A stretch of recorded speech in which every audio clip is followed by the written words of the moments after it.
Hey guys, tonight we are going to peel back the layers of one of history's most romanticized, and frankly, most glamorized professions. We're talking about pirates, but we're not going to be on the pirate ship. We're not going to be the ones with the cool hat and the cutlass, shouting R and swinging from the ropes. No, tonight, you are going to experience the Golden Age of Piracy from a very different perspective, the one that history almost completely forgot. You're going to be a woman caught in the gears of their world. So, before you get comfortable, take a moment to like the video and subscribe, but only if you genuinely enjoy what I do here. Go ahead and drop your city and the time in the comments below. It's always fascinating to see where everyone is tuning in from around the world as we settle in for the night. Now, dim the lights, maybe turn on a fan for that soft background hum, and let's ease into tonight's journey together. The first thing you notice is the smell. It's a thick, inescapable cocktail of damp, rotting wood, salty air, tar, and something vaguely sour that comes from too many unwashed bodies crammed into too small a space.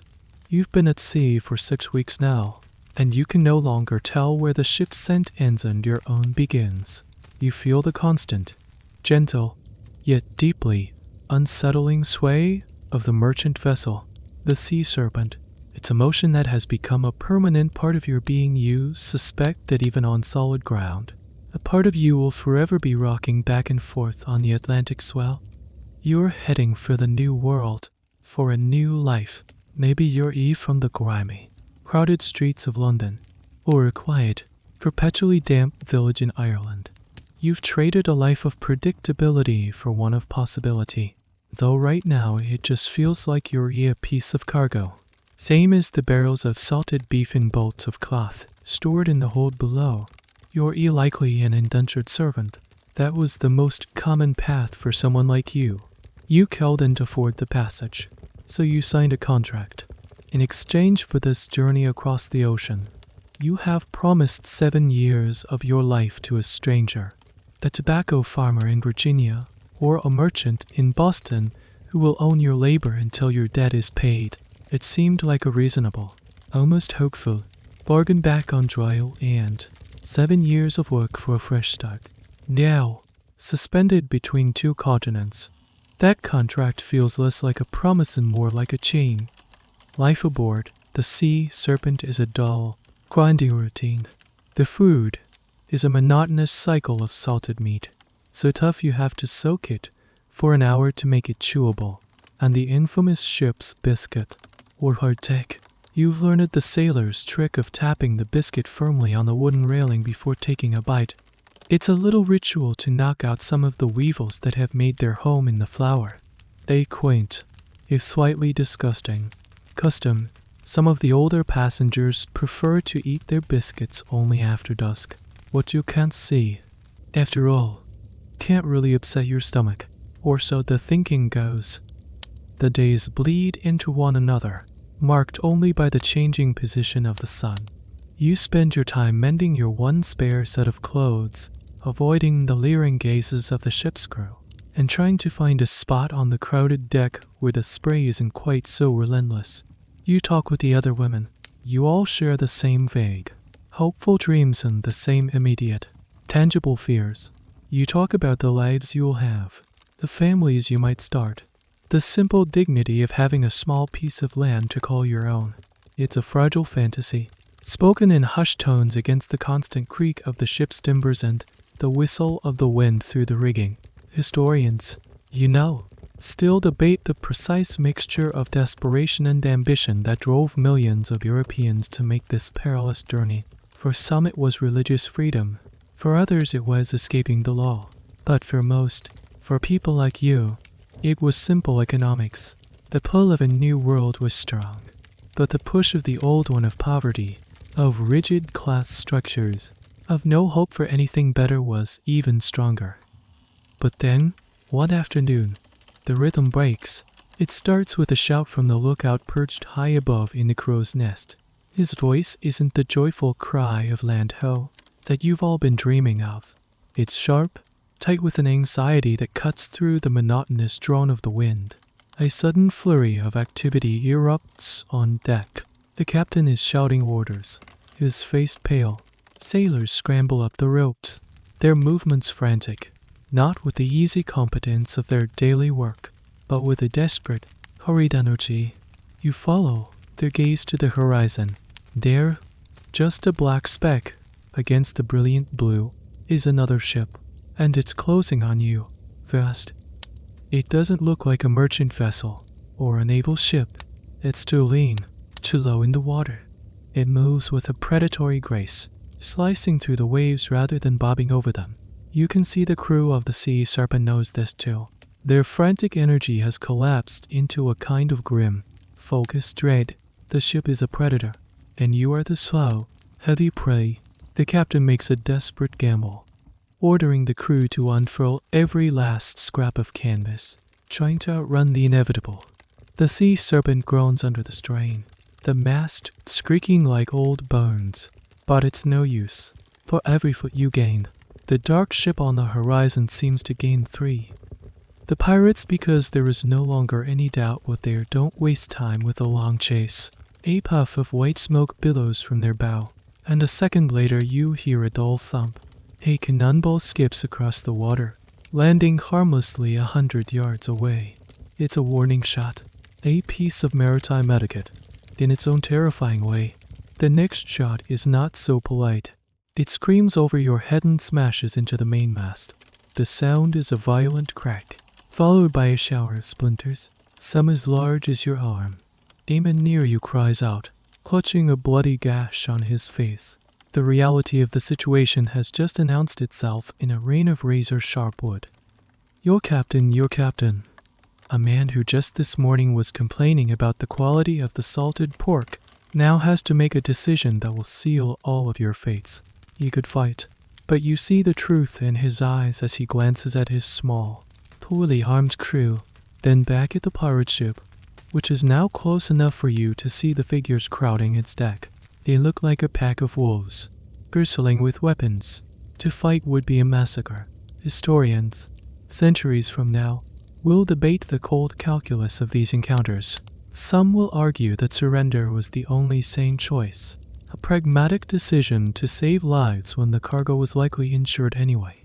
Others will point to the few, desperate accounts of merchant crews who fought back and, against all odds. Your captain is not a man of odds. He gives the order to strike the colors, to lower your flag and surrender. The moment your flag comes down, the pirate ship expertly maneuvers alongside.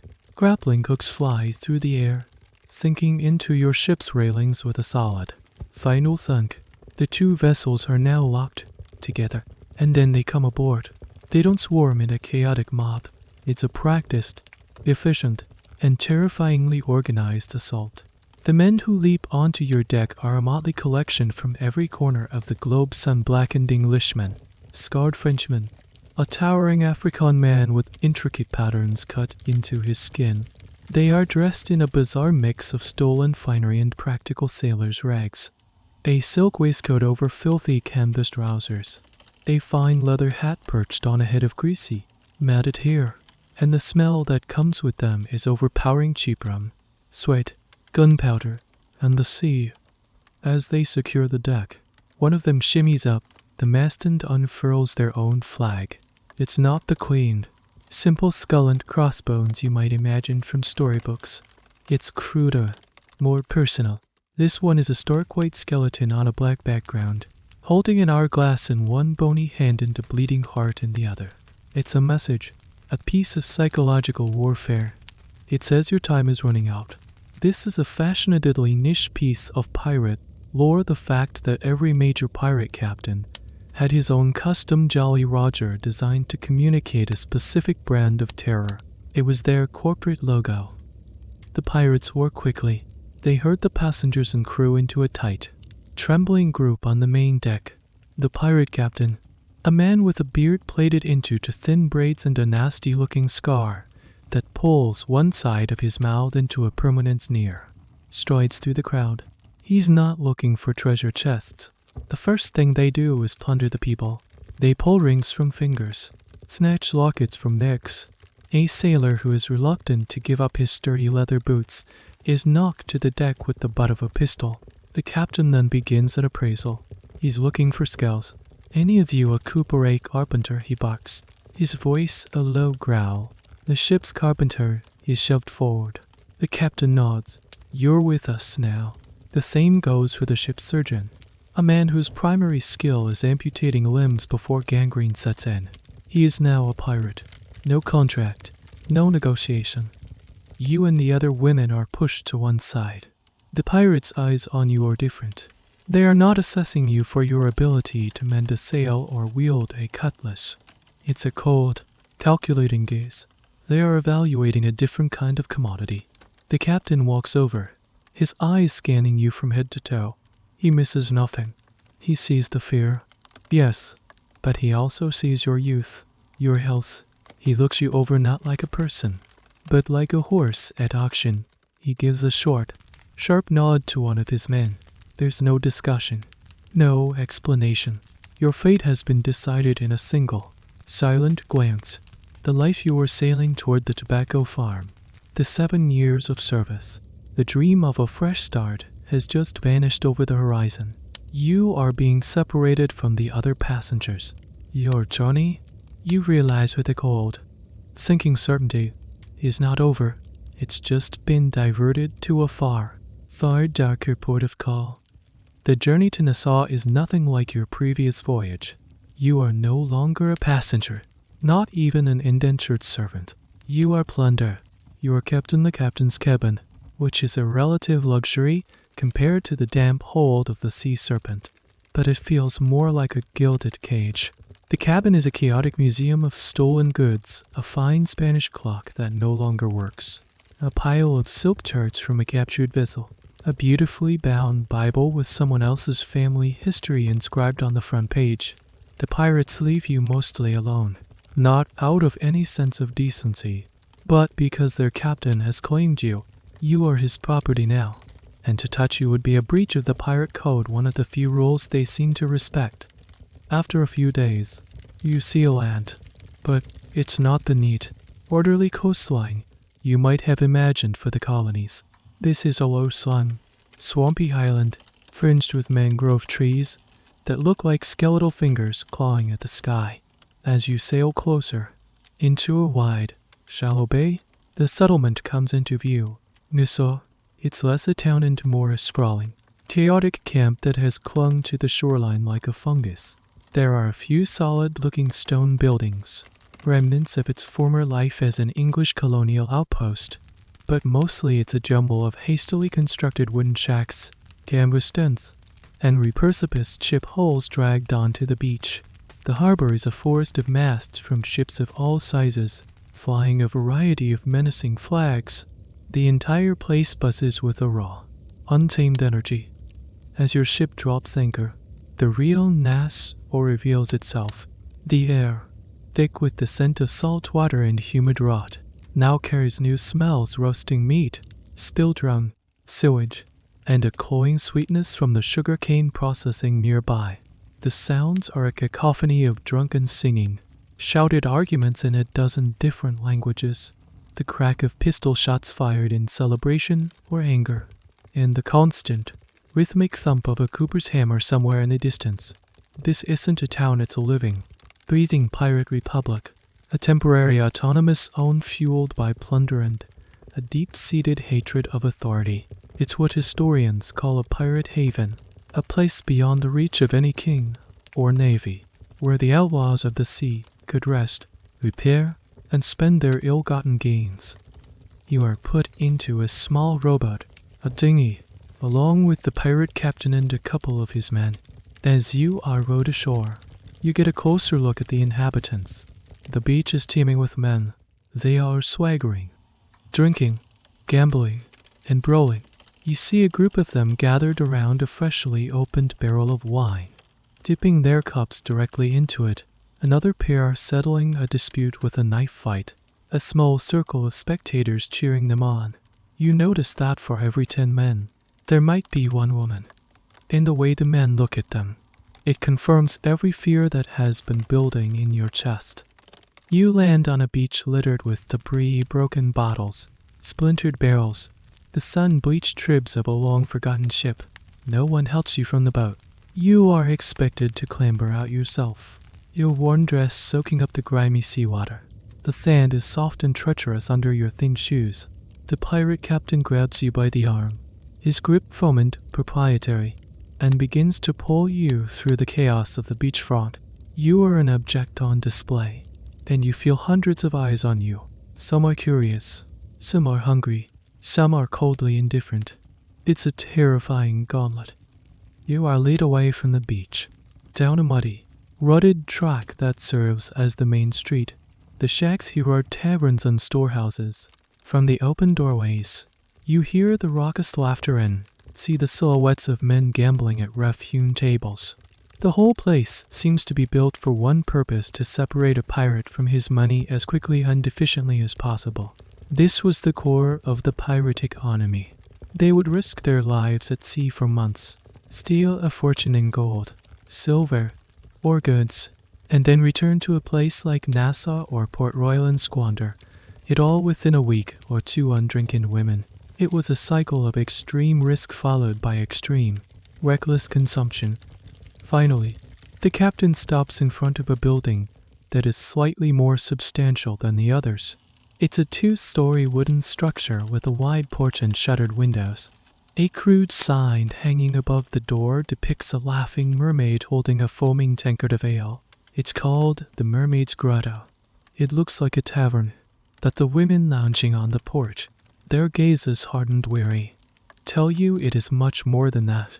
The captain shoves open the door and pulls you inside.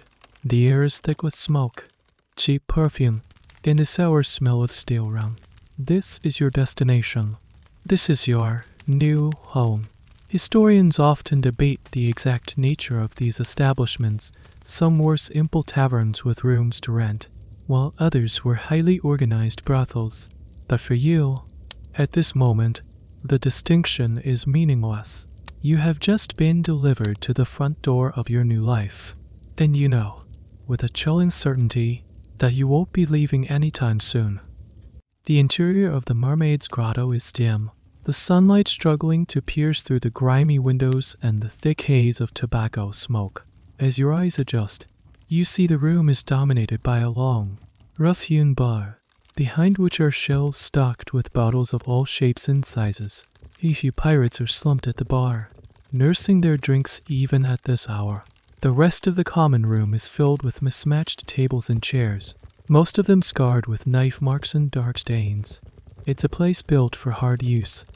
A woman detaches herself from the shadows in a corner and approaches you. She is not like the other women you saw on the porch. She might be in her late 40s, though the hard lines on her face make it difficult to tell. She wears a dress of dark, practical wool, but it's well made, and on her hands are several silver rings that look out of place in this grimy environment. Her hair is pinned up with a stern efficiency, and her eyes, a pale, washed-out blue, miss nothing. They flick from the pirate captain to you, then back again, taking in the entire situation with a practiced, almost bored appraisal. This is the madam. Blackbeard, she says, her voice a low rasp, gravelly from years of shouting over drunken men and breathing smoky air. You've brought me astray. It's not a question. The pirate captain Blackbeard grunts in response. She's from a merchantman we took off the Carolinas. Fresh, unbroken. He shoves you forward slightly, as if presenting a prize. I'll have my usual share. The madam circles you slowly, her gaze as invasive as a physical touch. She looks at your hands, checking for calluses. She inspects your teeth, a common way to judge a person's health and age. She looks you up and down, evaluating you with the cold eye of a merchant assessing livestock. You feel a flush of shame and anger, but you stand perfectly still, knowing that any resistance here would be not just futile, but foolish. She's a bit scrawny, the madam says, her tone dismissive, but it's a negotiating tactic, and looks like a strong wind would knock her over. Will she last a week? She's tougher than she looks. Blackbeard replies, a note of pride in his voice. The pride of a man who believes he's found a valuable commodity. And she's clean. That's worth something in this cesspit. The mention of the word clean hangs in the air. It's a reference to the diseases that were rampant in places like this. A constant, invisible threat that devalued the women and terrified the men. This is a cold, hard business transaction, and you are the product being discussed. The madam nods slowly, her mind working through a silent calculation. She is the nexus of the pirate economy in this part of Nassau. She provides a service the pirates crave, and in return, she takes their silver and gold. Many historians believe that the most successful madams in these havens were formidable figures, often ex-prostitutes themselves, who understood the business from the ground up.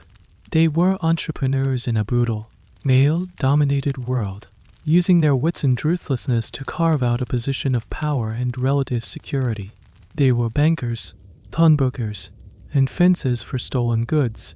A pirate might trust his madam with his share of the loot far more than he'd trust his own crewmates. "All right," the madam finally says, turning to you. "You have a name." You hesitate for a moment, your own name feeling like a relic from a life that no longer exists. You tell her. She scoffs. "That's a good girl's name. A farmer's daughter's name. It won't do here. Here, you'll be called Rose." It's a tragically common practice, assigning new, often generic names. It was a way to strip away your old identity, making you a character in their world. You were no longer the person who boarded the sea serpent with dreams of Virginia. You were Rose of the Mermaid's Grotto. The madam then turns back to Blackbeard. She doesn't pay him in coin. Instead, she reaches under the bar and pulls out a ledger. She opens it. Ditzak will pen into an inkwell and makes a note next to his name. "Your account is credited," she says. "Good for 2 weeks of drink and a new pair of boots from Johnson's store. If she proves popular, we can discuss a bonus." And just like that, you have been sold, not for a handful of gold coins, but for a line of credit. Your entire being has been converted into an entry in a book, a debt owed by the madame to a pirate. Blackbeard seems satisfied. He gives you one last look, a look of ownership, before turning and swaggering out of the tavern, leaving you alone with your new keeper. The madam turns her full attention to you. Her expression is no longer one of negotiation. It's one of cold, hard authority. "Come," she says, grabbing your arm. Her grip is surprisingly strong. "Time for you to learn the business. And the first lesson is this: I am not your friend. I am not your mother. I am the woman you owe your life to. Don't you ever forget it." She pulls you towards a dark, narrow staircase at the back of the room. You have just met your boss, your banker, and your warden. The madam, whose name you learn is Eleanor, or Nell, shoves you up the narrow, creaking staircase. The air grows warmer and stale with each step. The second floor is a long, dark hallway with a series of closed doors on either side. It's quieter up here, but not silent. You can hear the low murmur of voices from behind some doors, a sudden, sharp laugh from another. This is the heart of the business. Nell stops in front of a door at the very end of the hall and pushes it open. "This is yours," she says, her own leaving no room for argument. The room is tiny, barely larger than a closet. There's a narrow cot with a thin, lumpy mattress, a small wooden crate for your belongings, though you have none, in the cracked ceramic basin and pitcher on a rickety washed sand. A single, small window, covered by a shutter, looks out over a back alley filled with refuse. This is your entire world now. The rules are simple. Nell begins, her voice slow and intense. She doesn't waste words. You work when I tell you to work. You see who I tell you to see. Every coin a man gives you, every bauble, every scrap of ribbon, comes to me first. I will keep a running tally of your debt. The price Blackbeard was credited for your acquisition, the cost of this room, the food you eat, the clothes I will give you. It all goes in the book. You are here until that debt is paid. You know, with a sickening certainty, that this is a debt you will never be able to repay. The math is designed to be impossible. It's a system of debt peonage, a form of slavery that was tragically common in this era, trapping people in an endless cycle of servitude. Historians still uncover ledgers and accounts from this period that detail these cruel arrangements, showing how the cost of basic necessities was inflated to keep people, especially women, in bondage. Nell continues, her finger jabbing the air for emphasis. You do not talk back to the customers. You do not refuse a customer, unless he's the sort to break things. And if he is, you come get me. Broken furniture costs me money. A broken girl is replaceable. The coldness of her last statement hangs in the air. You do not steal. From me, or from them. Oh no. And you will wish you had never been born. You do not fight with the other girls. They are not your friends, they are your competition. But we maintain a professional peace here. Bad for business otherwise. She pauses, looking you straight in the eye. Then the most important rule, you do not get any ideas about leaving. The front door is open, but this island is very, very small. There is nowhere to run where I can't find you. And the men I would send to bring you back are not gentle. Am I understood? You nod, your throat too tight to speak. You understand perfectly. These are the unwritten, and now explicitly written, laws of your new existence. This isn't just a job, it's a cage with a complex set of rules designed to ensure you never find the key. Your first night is a terrifying blur. Nell gives you a dress. It's not new. It's made of cheap, dyed cotton, a faded red, and it's been mended in several places. It's also cut lower than anything you have ever worn. You're on display now. Rose, Nell says flatly. Best to advertise the goods. You are sent downstairs to the common room. It's crowded now, loud and suffocatingly hot. The air is a thick soup of sweat, rum, and smoke. Pirates of all descriptions are packed around the tables, gambling, singing, and shouting over one another. You are instructed to serve drinks. It's your trial period. A way for you to learn the rhythm of the place and for the customers to get a look at the new merchandise. You move through the crowd, a tray of mugs unsteady in your trembling hands. Then grab at your arm, at your waist. They say things to you in slurred, crude language. You learn quickly to twist away without spilling the drinks, to offer an uncommittal smile that doesn't invite further attention, to keep your eyes downcast. You are learning the choreography of survival in this place. You also begin to observe the hierarchy among the women. There are the newcomers like you, skittish and terrified.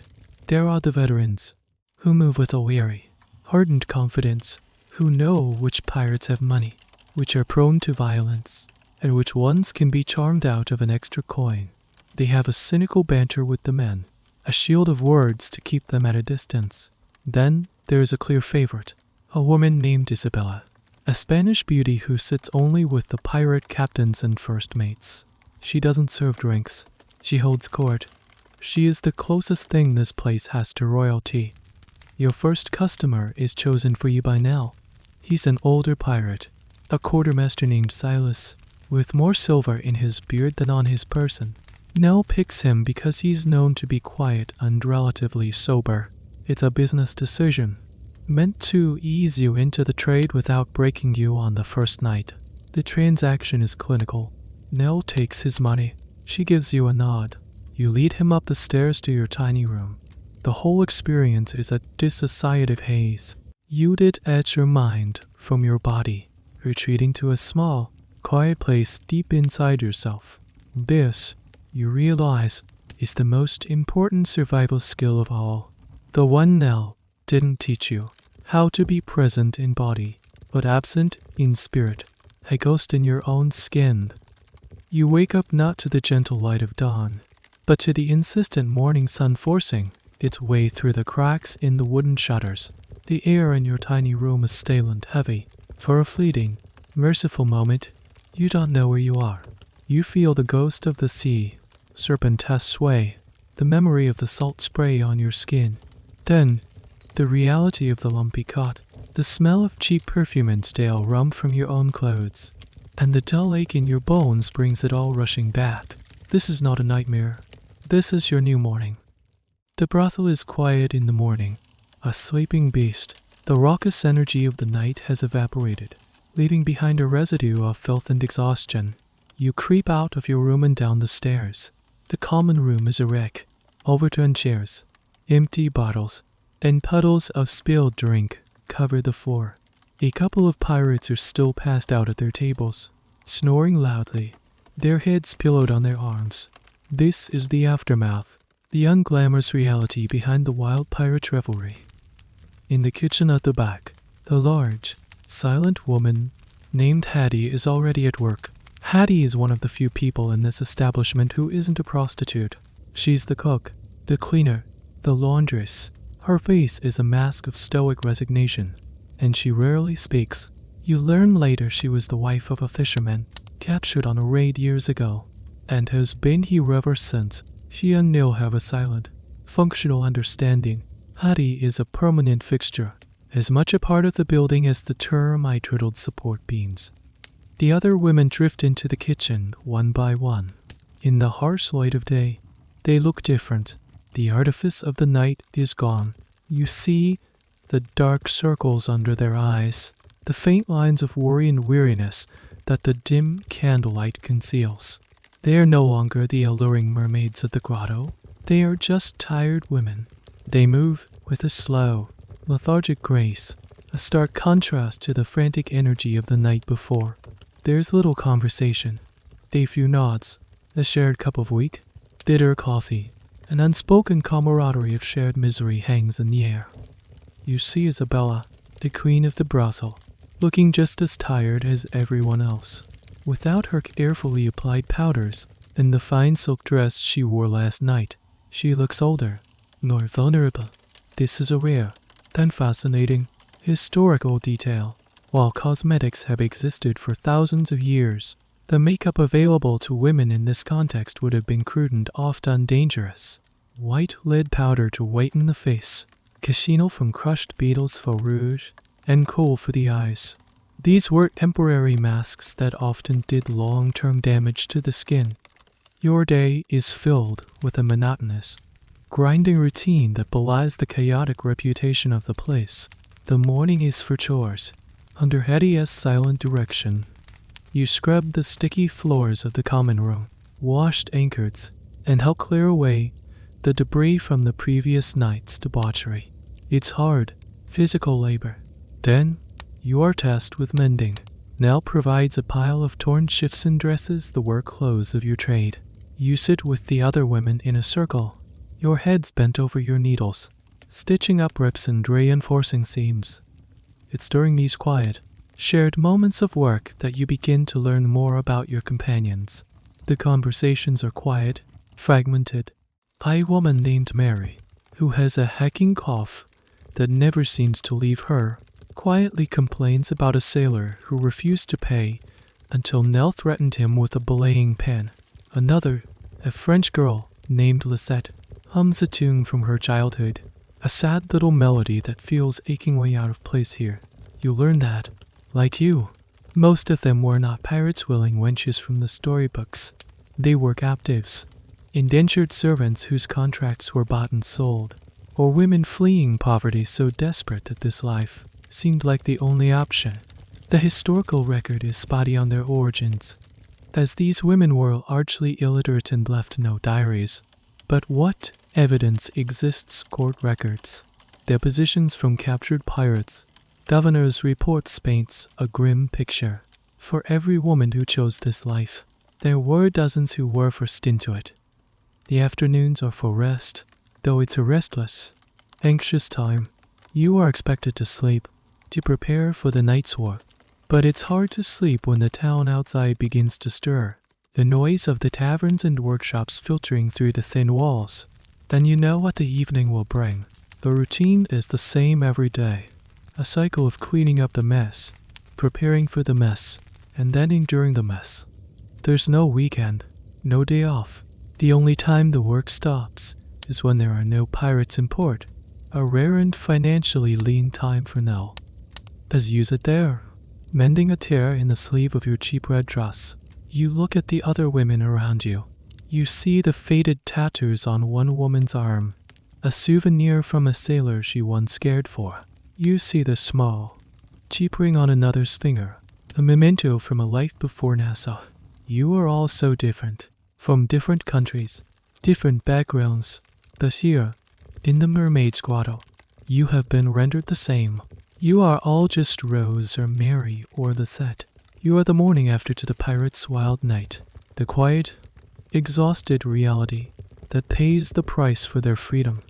For a week, the rhythm of Nassau is relatively subdued.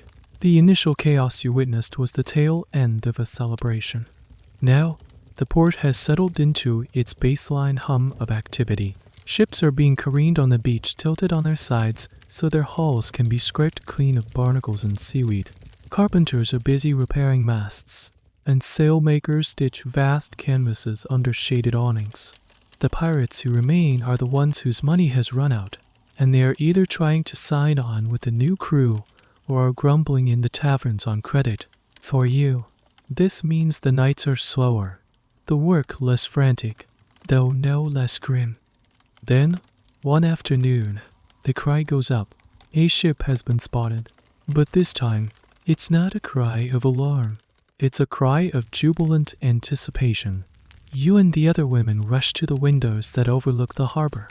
It's a pirate sloop, low and fast, flying the flag of its captain, a bloody cutlass on a black field, and behind it, lumbering like a fat cow, is another ship-large Spanish merchantman, its sails in tatters, a prize. The arrival of a successful pirate crew is like a jolt of electricity to the entire town. The sluggish, hungover energy of Nassau vanishes, replaced by a manic, almost frenzied excitement. People pour out of the taverns and shacks, heading for the beach. The pirates on the newly arrived ship are greeted as heroes. They are swaggering, flush with victory and the promise of immense wealth. The process of dividing the loot is a remarkably organized affair. This wasn't the chaotic free for all you might imagine. Most pirate crews operated under a strict set of articles, a contract that every man signed. These articles laid out the rules of the shipment. Most importantly, the system for distributing plunder. It was a surprisingly democratic system. The captain and the quartermaster typically received 2 shares. Skilled hands like the surgeon or the master gunner would get a share and a half or a share and a quarter. The rest of the crew received 1 share each. This system, a stark contrast to the rigid, exploitative pay structure of naval or merchant ships, was one of the key attractions of the pirate life. It offered a man a direct, tangible reward for his risk. You watch from the porch of the grotto as the pirates unload their prize. It's not just chests of gold and silver. In fact, that was relatively rare. The real wealth was often in the cargo. Bolts of fine silk, barrels of wine and brandy, spices, sugar, and tobacco.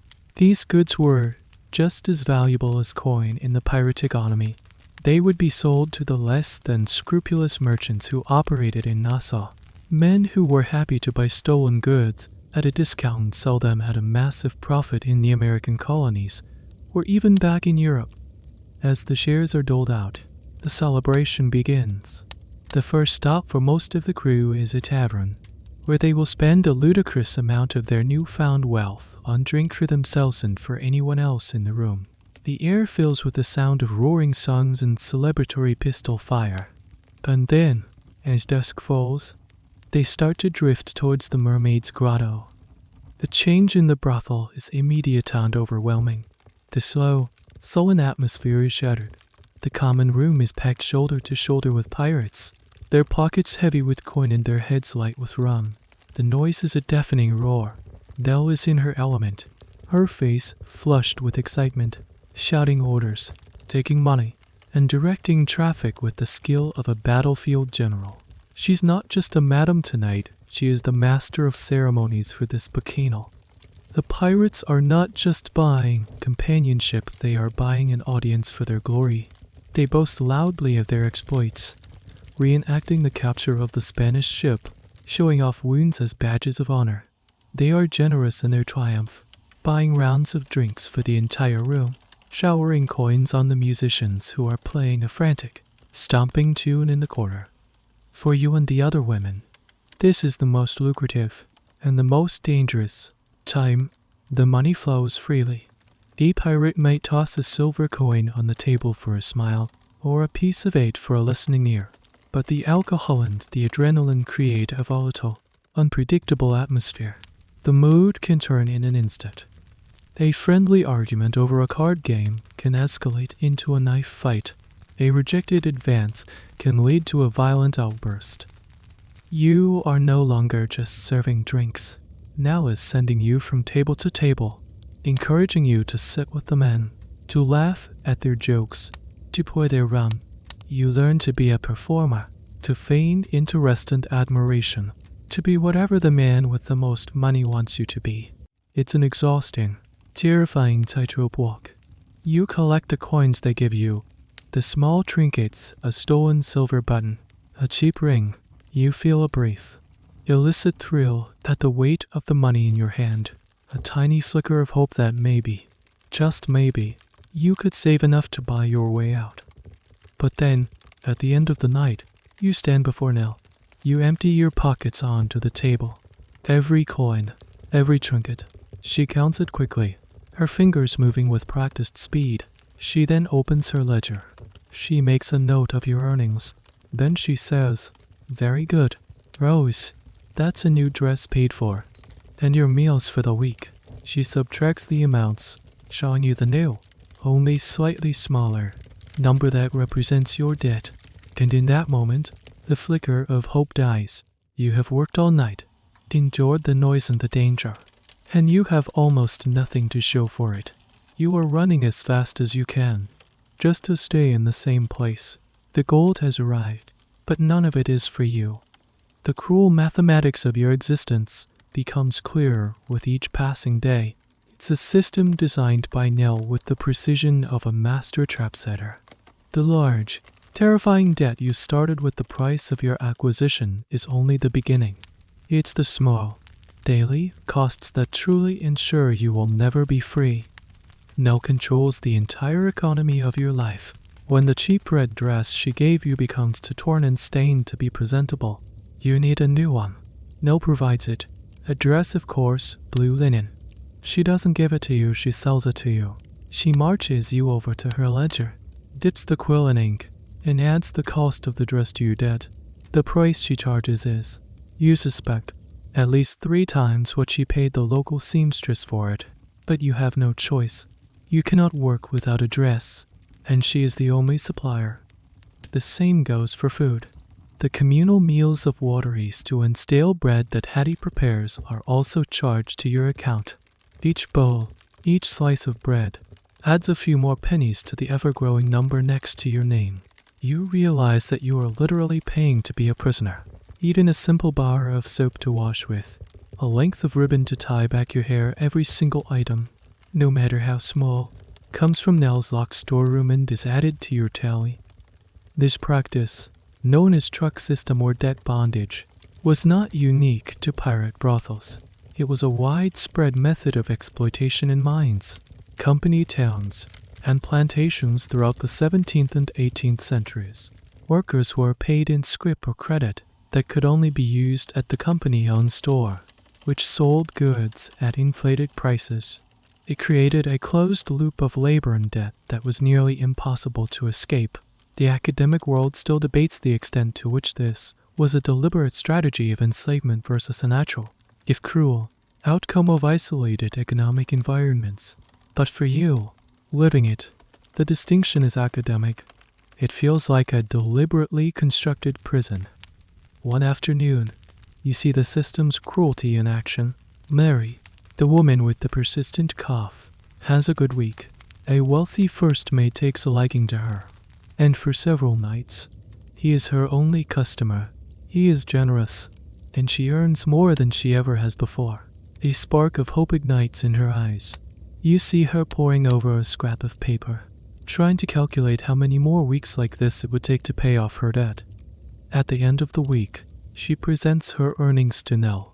Nell counts the money, nods, and then says, "Your cough is getting worse, Mary. It's bad for business. Sounds like consumption." She produces a small, dark bottle filled with a thick, syrupy liquid. This is a new tonic from a trader. Very expensive, very effective. You will take it every day. She uncorks the bottle and adds a massive sum to Mary's debt, wiping out nearly all the progress she had made. The white in Mary's eyes. The tonic, you suspect, is little more than a mixture of alcohol and opium, which will quiet her cough and make her feel better for a short time, while doing nothing to cure the underlying illness and addicting her in the process. It's a masterstroke of predatory economics. You begin to understand that your body is a business asset, and Nell is merely managing her investment. Any sign of illness, any dip in your appearance, is a threat to her bottom line. She's not trying to keep you healthy out of compassion, she's trying to keep you profitable. This is why the celebrity prostitutes of the era, the few who managed to accumulate wealth, were such rare exceptions. They weren't just beautiful or charming, they were a brilliant businesswoman who somehow managed to break out of this cycle. Perhaps they found a wealthy protector, or they were smart enough to hide some of their earnings, or they managed to take over a business themselves, becoming the new Nell. But for every one of them, there were 1,000 like you and Mary. You start to view everything in terms of its cost. Is a second piece of bread worth the extra line in the ledger? Can you make your dress last another week to avoid incurring another debt? You begin to feel the weight of these numbers as a physical burden, a constant pressure on your chest. You also learn about the fines. If you are late coming downstairs, you are fined. If you argue with another girl, you are fined. If a customer complains, you are fined. These fines are arbitrary, imposed at Nell's whim, and they serve as another tool to keep your debt impossibly high. One evening, you are so exhausted that you fall asleep in a chair in the common room. Nell shakes you awake, her face a mask of fury. Sleeping on the job, Rose, she hisses, her voice slow so the customers can't hear. That will cost you. She storms over to her ledger. You watch as the pen scratches, digging you deeper into the financial grave she has prepared for you. It's in this moment you realize the true nature of your servitude. It's not about the pirates. It's not about the sea. It's about this book. This ledger, filled with its neat columns of black ink, is a far stronger chain than any iron shackle. The mermaid's grotto has its own internal weather system. The nights are thunderstorms of noise, violence, and forced merriment. The mornings are the damp, gray drizzle of the aftermath. But occasionally, there are quiet afternoons.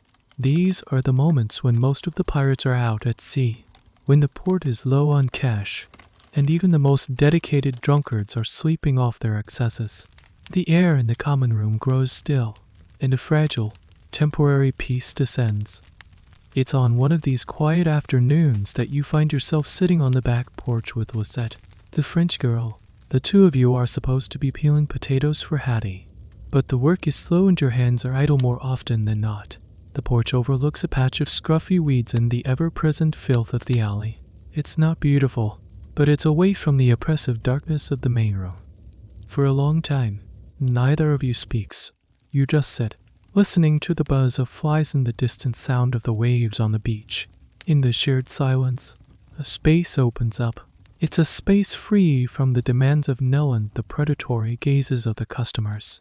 It's in these moments that the masks you all wear can slip, just for a moment. "I had a garden once," Lucette says suddenly, her voice so soft you almost miss it, just staring at the pathetic patch of weeds as if seeing something else entirely. "In Normandy. It wasn't large, just a small plot behind our cottage. We grew herbs, rosemary, lavender. My mother used to say you could smell the lavender from the road." You don't say anything.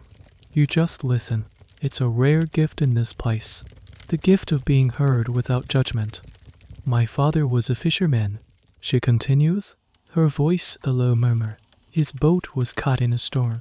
After he was gone, there was no money. My brother joined the army. My mother and I, we couldn't manage. A man came to our village.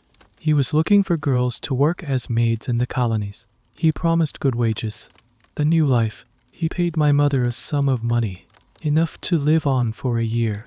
It was supposed to be a contract, 5 years as a maid in St. Domingue. Our story is tragically familiar.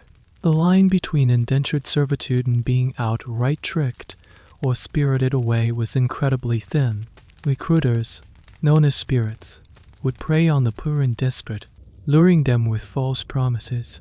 Once on the ship, their contracts could be sold to the highest bidder, and their destination could change from a respectable household in a colony to a brothel in a pirate haven.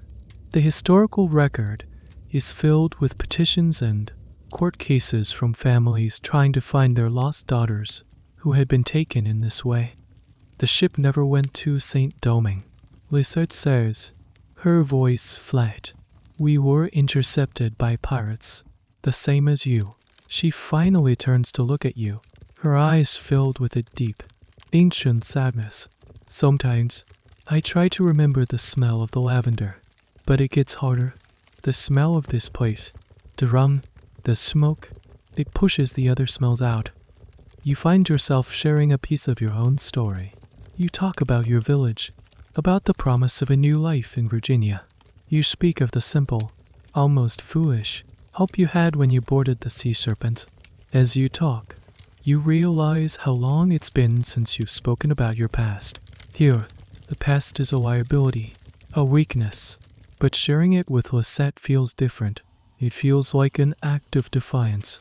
It's a way of saying, I was someone else before this.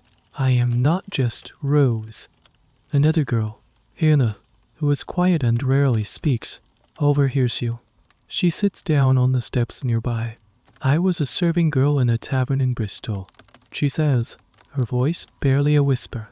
The tavern master's wife. She thought I was getting too friendly with her husband. She sold my indenture to a ship's captain for £10. Told me I was going to Jamaica. I ended up here.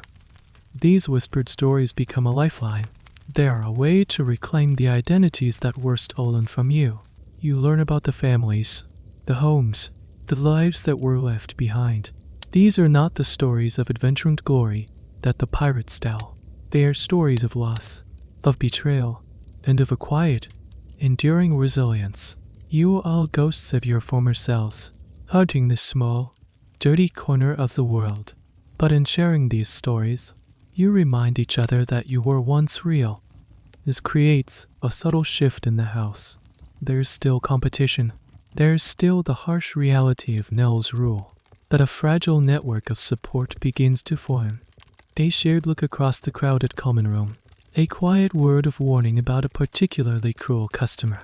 A small piece of bread slipped to a girl who is being punished by Nell with starvation. These are tiny acts of rebellion, invisible to the men who use this place. They are the secret currency of survival, a quiet way in a world designed to keep you and I. It's a connection born not of friendship, but of shared trauma. And in a place like the Mermaid's Grotto, that's the strongest bond of all. After weeks in the grotto, you become an unwilling connoisseur of pirates.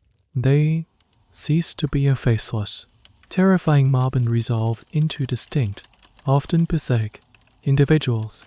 You learn to read them the way a sailor reads the weather, spotting the signs of an impending storm or a rare moment of calm. Your survival depends on this skill. First, there are the brutes. These are the men who equate piracy with pure, unrestrained violence. They are loud, boastful, and quick to anger. They smashed anchors on the table to get attention.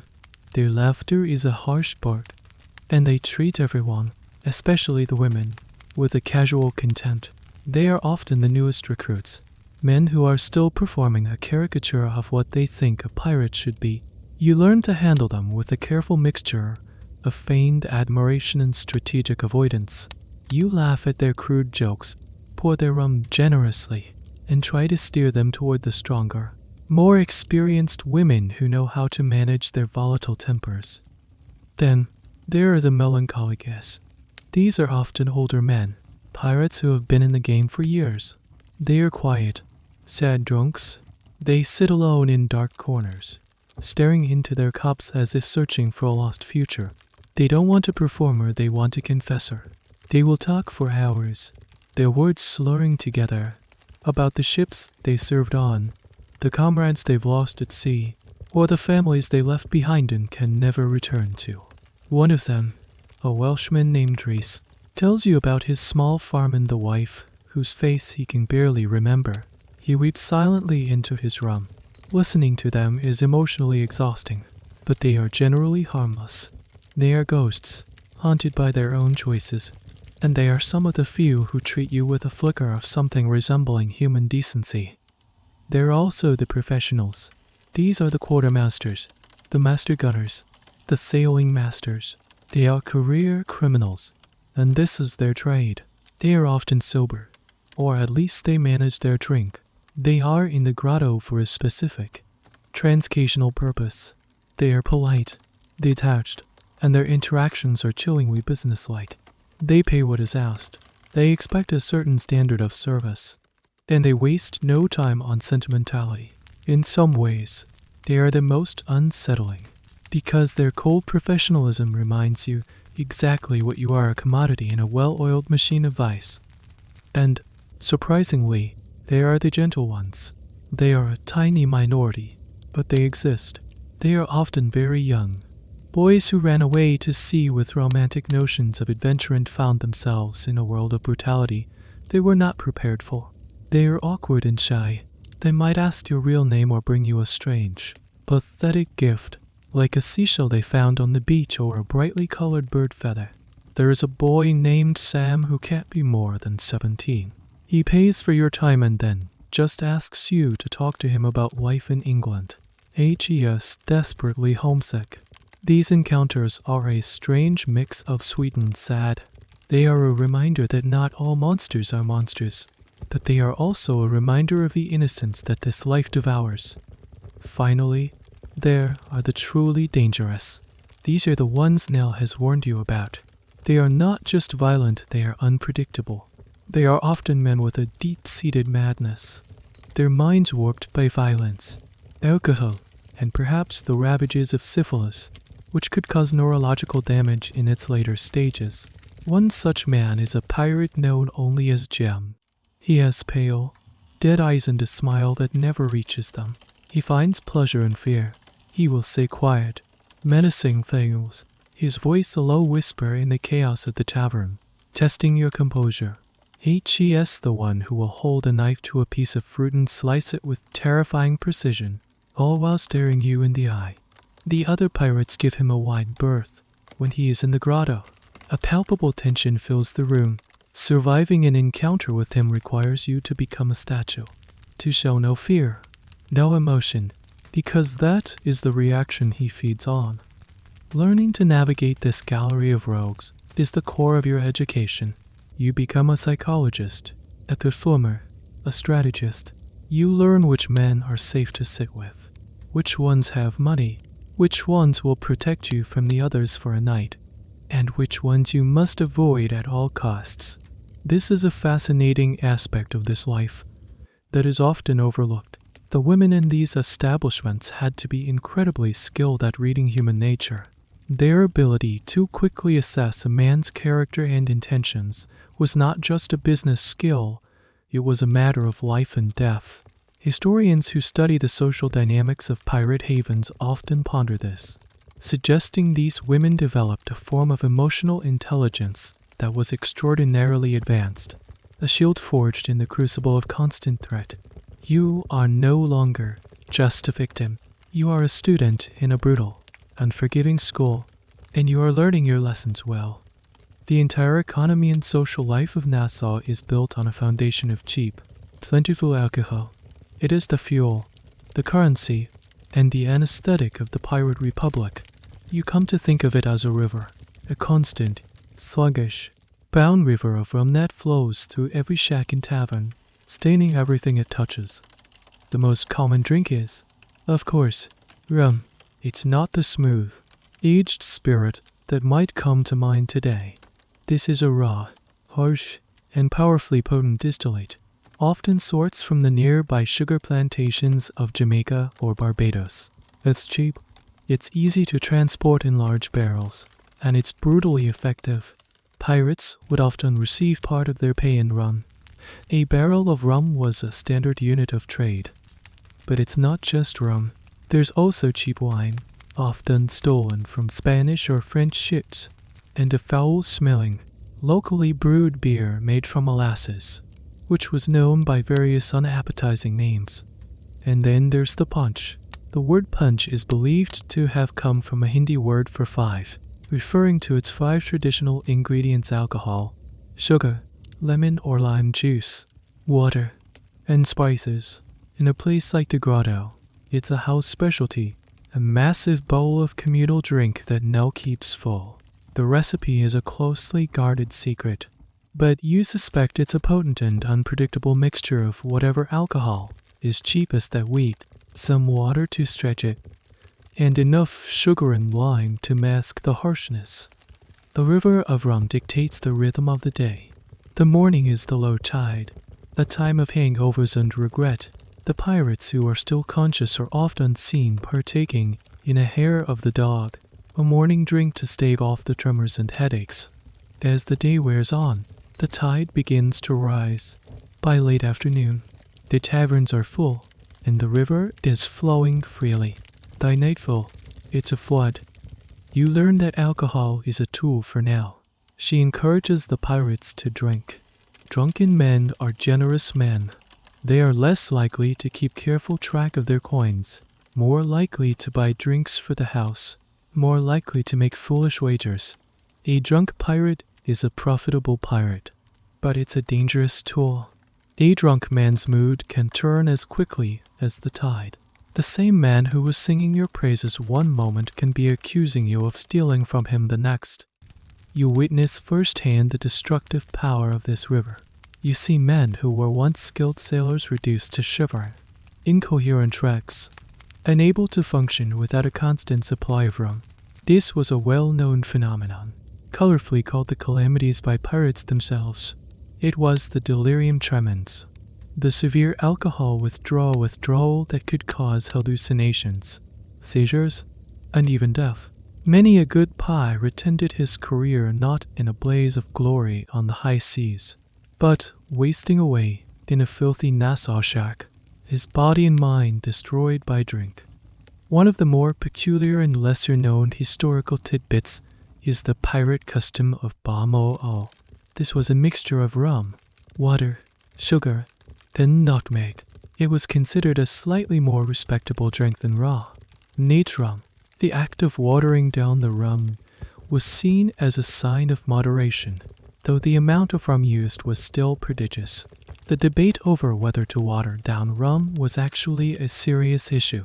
The famous pirate Bartholomew Blackbeard Roberts, who was known for being a near teetotaler, would only allow his crew to drink on deck in the evening, and it had to be mixed into punch. This was part of his articles, a rule to maintain discipline.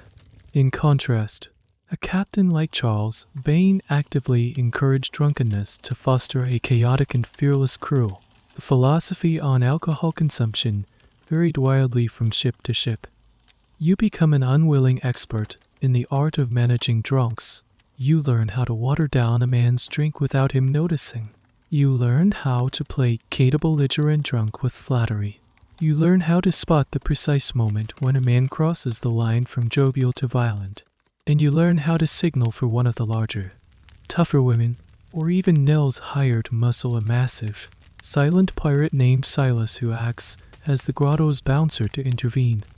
One evening, a young pirate, flush with his first share of plunder, tries to prove his manhood by drinking an entire bottle of rar, Amonadair. You watch him go from loud and boisterous, to sloppy and sentimental, to unconscious, all in the space of an hour. He slumps forward, his head hitting the table with a sickening thought. No one helps her. His friends laugh and go back to their card game. Hattie and Silas will eventually drag him out into the alley to sleep it off. It's a stark reminder of the cheapness of life here. In Nassau, you are only as valuable as your last prize or your ability to hold your liquor. The river of rum is a fickle and dangerous current, and it sweeps away the weak without a second thought, and every day you are forced to wade into its depths. You rarely see Elle interact with the customers beyond her role as the stern, all-seeing proprietor. She is a figure of authority, a constant presence behind the bar or moving through the common room. Her eye is missing nothing. But one quiet evening, when the grotto is nearly empty, a man comes in who changes her demeanor entirely. He's older, with a weathered face and a slight limp. He's not dressed like a pirate. He wears the clean, simple clothes of a ship's carpenter or a respectable tradesman. He doesn't swagger, he walks with a quiet weariness. When he sees Nell, his face breaks into a genuine, tired smile, and to your astonishment, Nell's hard facade melts away. For a moment, she looks younger, softer. "Jacob," she says, her voice lacking its usual rasp. "I wasn't expecting you." "My ship put in for repairs," he says, his voice gentle. "Thought I'd see if you were still holding this place together." He is the only person you have ever seen her allow behind the bar. She pours him a drink, not the cheap rum she serves the pirates, but from a special bottle she keeps hidden on a high shelf. They talk in low, intimate tones. You, pretending to be busy wiping down tables at the far end of the room, can't help but overhear fragments of their conversation. From these fragments, and from the whispers of the other, older girls later that night, you piece together the madam's story. Nell wasn't always Nell, the formidable ruler of the Mermaid's Grotto. She was once Eleanor, that barmaid in Port Royal, Jamaica, back when it was the richest and wickedest city in the world.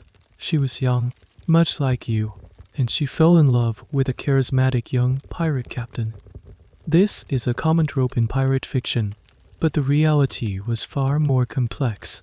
The nature of relationships between pirates and women is a subject of intense historical debate. Some historians argue that genuine, long-term relationships were rare, given the transient and violent nature of a pirate's life. Others point to evidence of pirate wives in havens like Nassau, women who were recognized as a pirate's partner and were afforded a degree of protection and status. There are even records of pirates leaving their entire share to these women in makeshift wills. Nell's captain was, by all accounts, one of the more successful ones. For a few years, they lived a life of precarious luxury. He would go to sea, and she would wait in Port Royal, managing his money and his affairs. But his luck, like all pirates' luck, eventually ran out. He was captured by the Spanish and hanged. Nell was left with nothing but a small amount of hidden money and a head full of hard-won knowledge about the business of piracy. She was no longer a naive girl.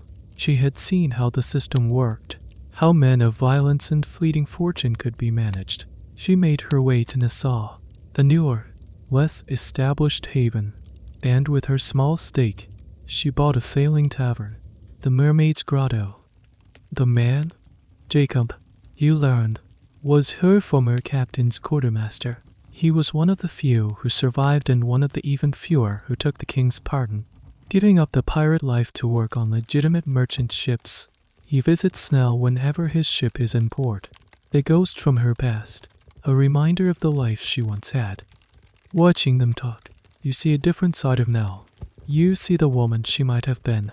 She laughs, a real, unforced laugh.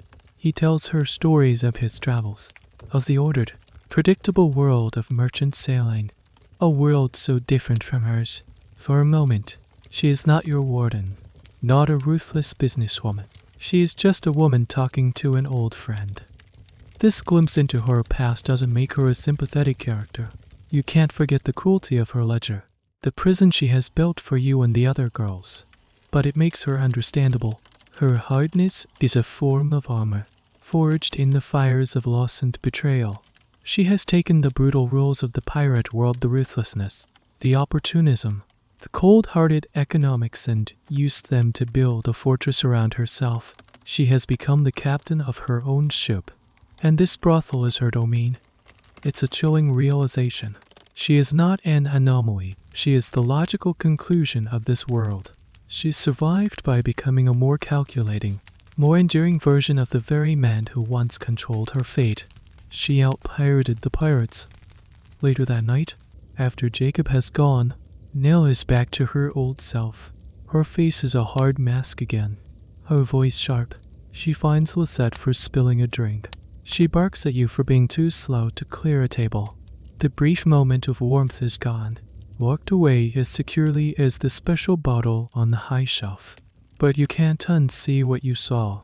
You now understand that your captor is also a captive, a prisoner of her own past, forever bound to the world that she now rules. And that, in some ways, is the most tragic story in this whole sad, stinking town. There is an invisible guest in the mermaid's grotto, a constant, silent presence that terrifies the pirates far more than any naval fleet or Spanish cannon. It's the creeping fear of disease. In a world without antibiotics, without a true understanding of germ theory, sickness is a shadowy, unpredictable predator. The most whispered about and feared ailment is, of course, the great pox, or syphilis. It's rampant in a port like Nassau, passed back and forth between sailors and the women who service them. In its early stages, it's a minor inconvenience, but the pirates have all seen what it can do in the long term: the disfiguring sores, the painful rashes, the descent into madness and dementia as the disease attacks the nervous system. There is no cure, only a terrifying and often deadly treatment. The standard remedy for syphilis is mercury. You see men in the grotto with great inked skin and trembling hands. Their teeth loose in their gums, all signs of mercury poisoning. They would ingest it, rub it on their skin as an ointment, or even inhale its vapor in heated chambers called tubs. The idea was to fight the poison of the disease with the poison of the metal. The treatment was often worse than the disease itself, a fact grimly acknowledged in the common saying of the time: a night with Venus, a lifetime with Mercury. This historical detail is a stark reminder of the desperation people faced against incurable illnesses.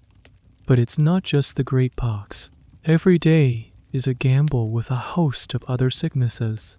The brackish water and poor sanitation led to constant outbreaks of dysentery, known as the bloody flux, which can weaken a strong man in days.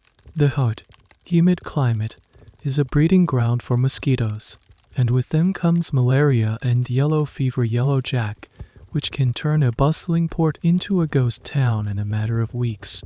You live with the constant buzz of insects, knowing that any one of them could be carrying a death sentence. For the women of the grotto, these threats are magnified. You are on the front lines of this invisible war. Every customer is a potential carrier.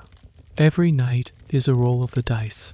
Nell is vigilant, but her vigilance is rooted in economics, not compassion. A sick girl cannot work. A sick girl is a bad investment. Her methods of prevention are a strange and ineffective mix of folk wisdom and pragmatism. She insists on a semblance of cleanliness, forcing the girls to wash with harsh lice open water from a specific well she deems cleaner than others. After a customer leaves, you are expected to use a bizarre and often painful concoction of astringent herbs and vinegar, a folk remedy believed to cleanse you. Whether these practices did anything to prevent disease is a subject historians still debate, but they were likely more psychologically reassuring than medically effective. You see the fear in the other women. A small rash, a persistent cough, a fever, any of these can cause a wave of panic. They hide their symptoms, terrified that Nell will find out. If a girl becomes too sick to work, she is isolated, locked away in a small, miserable room in the attic. Her debt continues to grow as she is charged for her confinement and for the foul-smelling herbal remedies Hattie brings her. If she doesn't recover quickly, she simply disappears. Nell will claim she sent her away to a sanatorium or put her on a ship home. But you all know the truth. She has been cast out, left to fend for herself in the alleys of Nassau, her life expectancy now measured in days.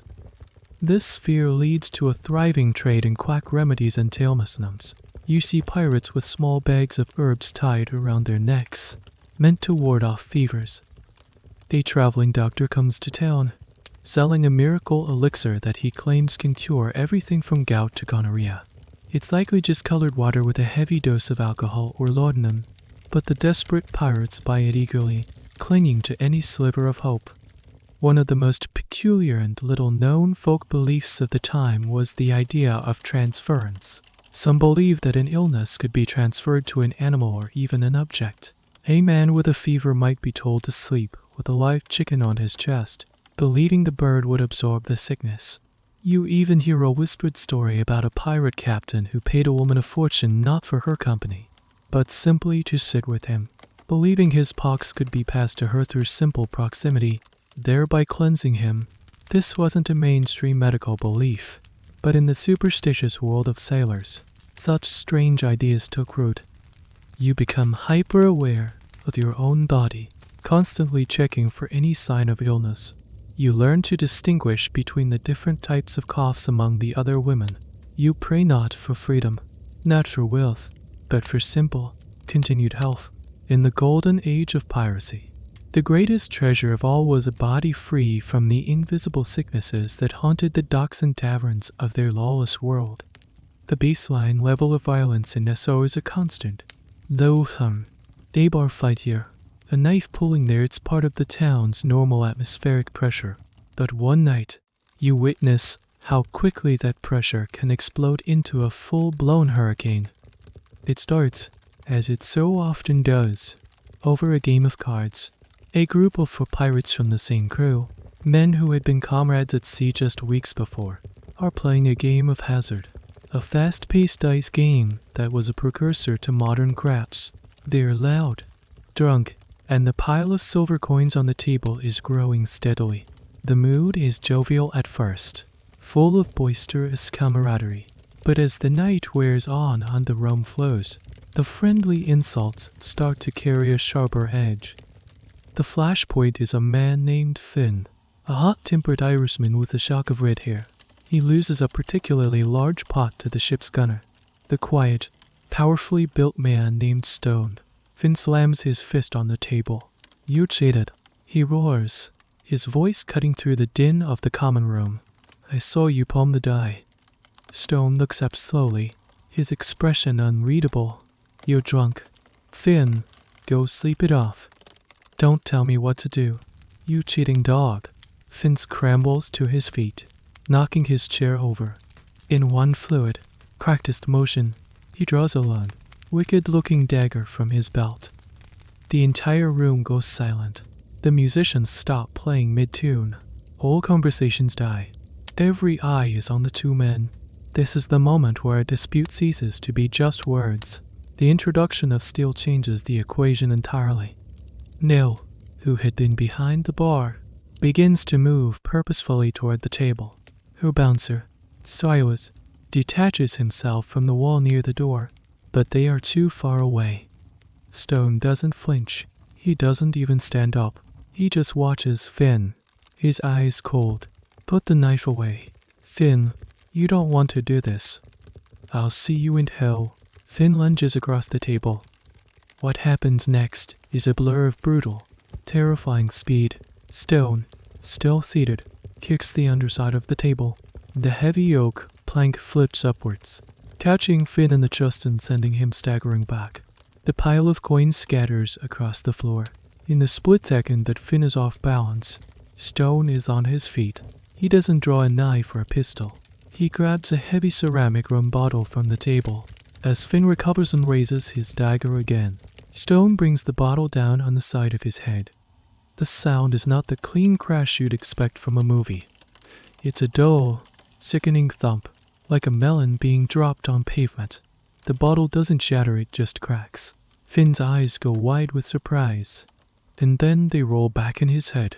He collapses to the floor like a sack of grain, the dagger clattering from his limp hand. The silence that follows is heavier than the noise that preceded it. Stone stands over Finn's unmoving body, breathing heavily, the broken bottle still in his hand. No one moves. This is the brutal reality of pirate violence. It's not the elegant, swashbuckling swordplay of legends. It's clumsy, ugly, and ruthlessly efficient. Fights were oft unsettled not with cutlasses, which were too unwieldy for a crowded indoor space, but with fists, knives, and whatever heavy object was close at hand. Nell is the first to break the spell. "Silas," she says, her voice as cold as ice, "get him out of my tavern." Silas moves forward, grabs the unconscious Finn by the collar, and begins to drag him toward the back door like a piece of meat. Another pirate, one of Finn's friends, makes a move to intervene, but a single look from Stone freezes him in his tracks. The bonds of shipboard loyalty are thick, but in Nassau, on the shore, it's every man for himself. Nell turns to Stone. "You'll pay for the rum," she says flatly, "and for the mess." Stone nods, reaches into his pocket, and tosses a handful of silver coins onto the bar. He then calmly sits back down at the table, picks up his tankard, and takes a long drink. The tension in the room slowly begins to dissipate. The musicians tentatively start playing again. Conversations resume in hushed tones. The storm has passed. You are left trembling, a tray of drinks shaking in your hand. You have just seen how quickly a life can be disregarded, how thin the veneer of camaraderie is among these men. They might be a brotherhood at sea, united against a common enemy, but on land, fueled by greed and drum, that brotherhood is a fragile thing. Historians often debate the true nature of the pirate code. While the articles they signed were a real and binding contract for the division of plunder and shipboard discipline, the idea of a universal, romanticized code of honor is largely a myth. Their loyalty was, for the most part, a matter of convenience and self-interest. You have just witnessed a perfect, brutal illustration of that truth. In the oppressive, male-dominated world of Nassau, where women are commodities, bargaining chips, or background scenery, whispers occasionally circulate about two figures who defy every category. They are not wives, not prostitutes, not servants. They are pirates. Their names are Bonnie and Mary Red. You first hear their names in a hushed conversation between two seasoned pirates at a corner table. They speak with a strange mixture of awe, disbelief, and a kind of grudging respect. These aren't just stories, they are recent news. The women are part of Calico Jack Rackham's crew, a pirate captain known more for his flamboyant style than his success, and they are currently terrorizing the shipping lanes not far from where you are.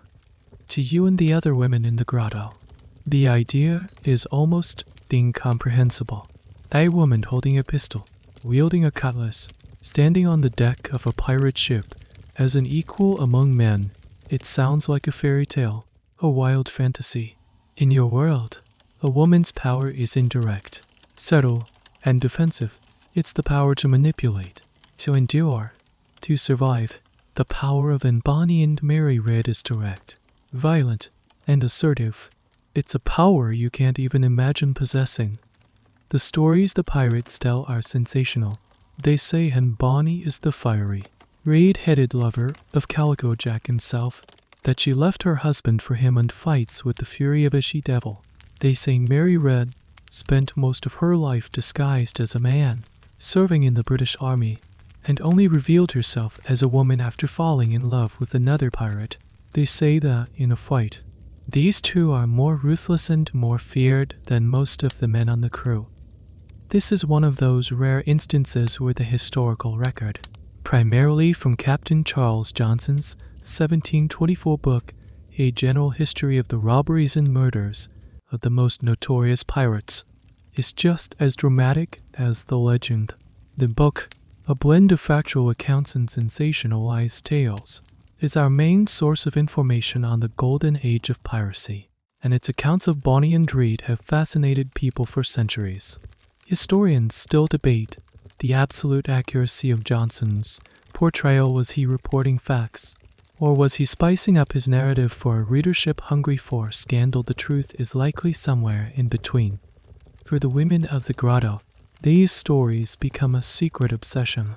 When you are together, mending clothes or in the quiet moments before the evening rush, you talk about them. Lisette is fascinated. To choose your own path, she whispers, to be the one holding the sword, not the one it's used on. Mary is more cynical. They'll end up on the gallows like all the rest, she mutters, but even in her voice, you can hear a flicker of admiration. The existence of Bonnie and Dread forces you to re-examine the rigid rules of your world. You have been taught that a woman's place is fixed, her options limited to wife, servant, or whore, but here are two women who have kicked down the walls of that prison and stormed the men's fortress. They haven't just survived in a man's world, they've thrived in it, on their own terms. Of course, you understand they are the exceptions, the razor's edge thin exceptions to the rule. Their path was one of extreme violence, risk, and a complete rejection of societal norms. To follow in their footsteps would require a type of courage, or perhaps madness, that you simply do not possess. And you know the pirates' respect is conditional. It's tied to their ability to be as good as a man. The pirates aren't celebrating their womanhood, they are celebrating their successful imitation of manhood. The peculiar, lesser-known aspect of Mary Reed's story is that her crewmates were completely unaware she was a woman for a significant time.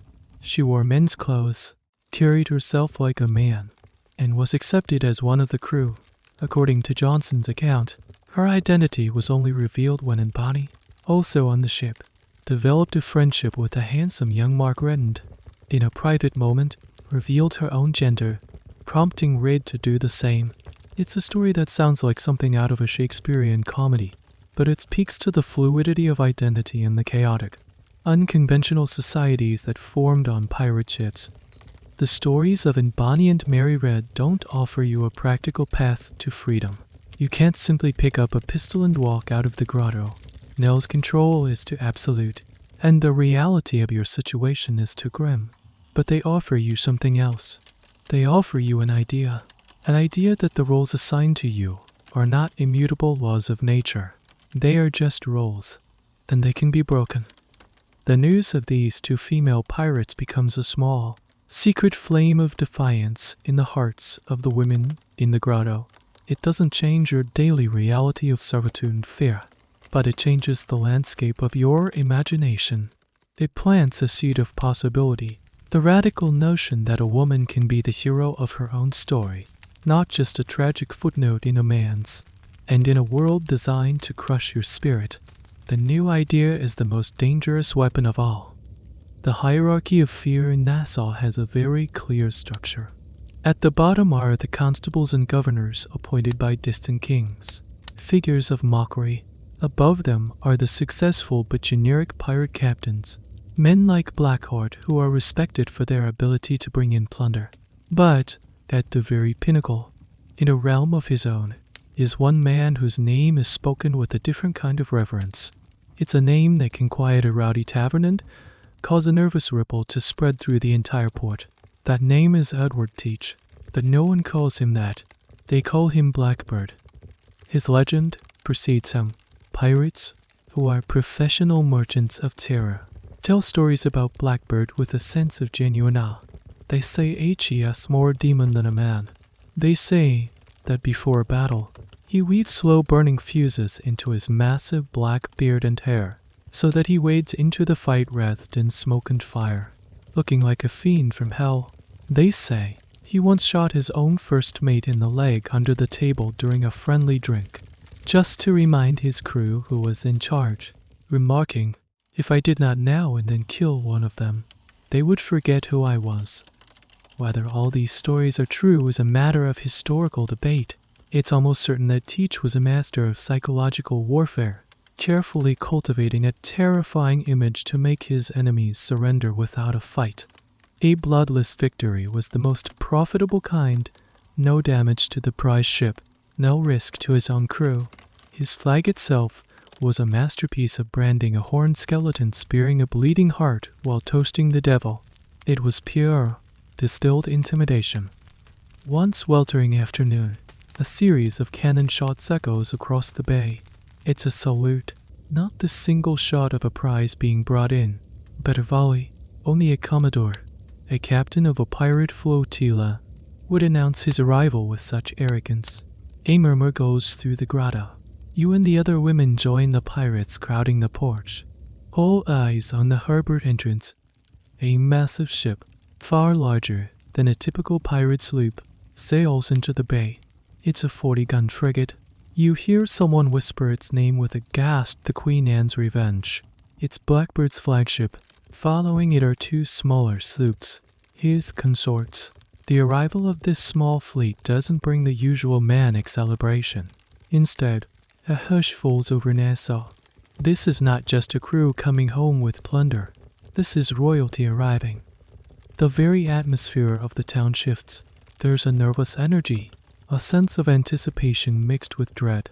Tavern keepers check their stocks. Nell walks through the grotto with a stern expression. Giving sharp, clipped orders. Clean everything. Twice. I want this place spotless. There is a sense that everyone is about to be judged. Blackbeard doesn't come ashore immediately. He anchors his fleet in the middle of the bay, a clear display of power. For a full day, he remains on his ship, a brooding, ominous presence. Small boats full of other pirate captains and important Nassau figures go out to the Queen Anne's Revenge to pay their respects. It's like a royal court, with supplicates coming to the king. The man himself is a subject of endless, fearful speculation among the women in the grotto. Is he truly as monstrous as they say? Lisette is terrified. Hannah hides in her room, refusing to come out. Mary, ever the cynic, scoffs. He's just a man. Puts his trousers on one leg at a time, same as the rest of them. But her bravado is thin.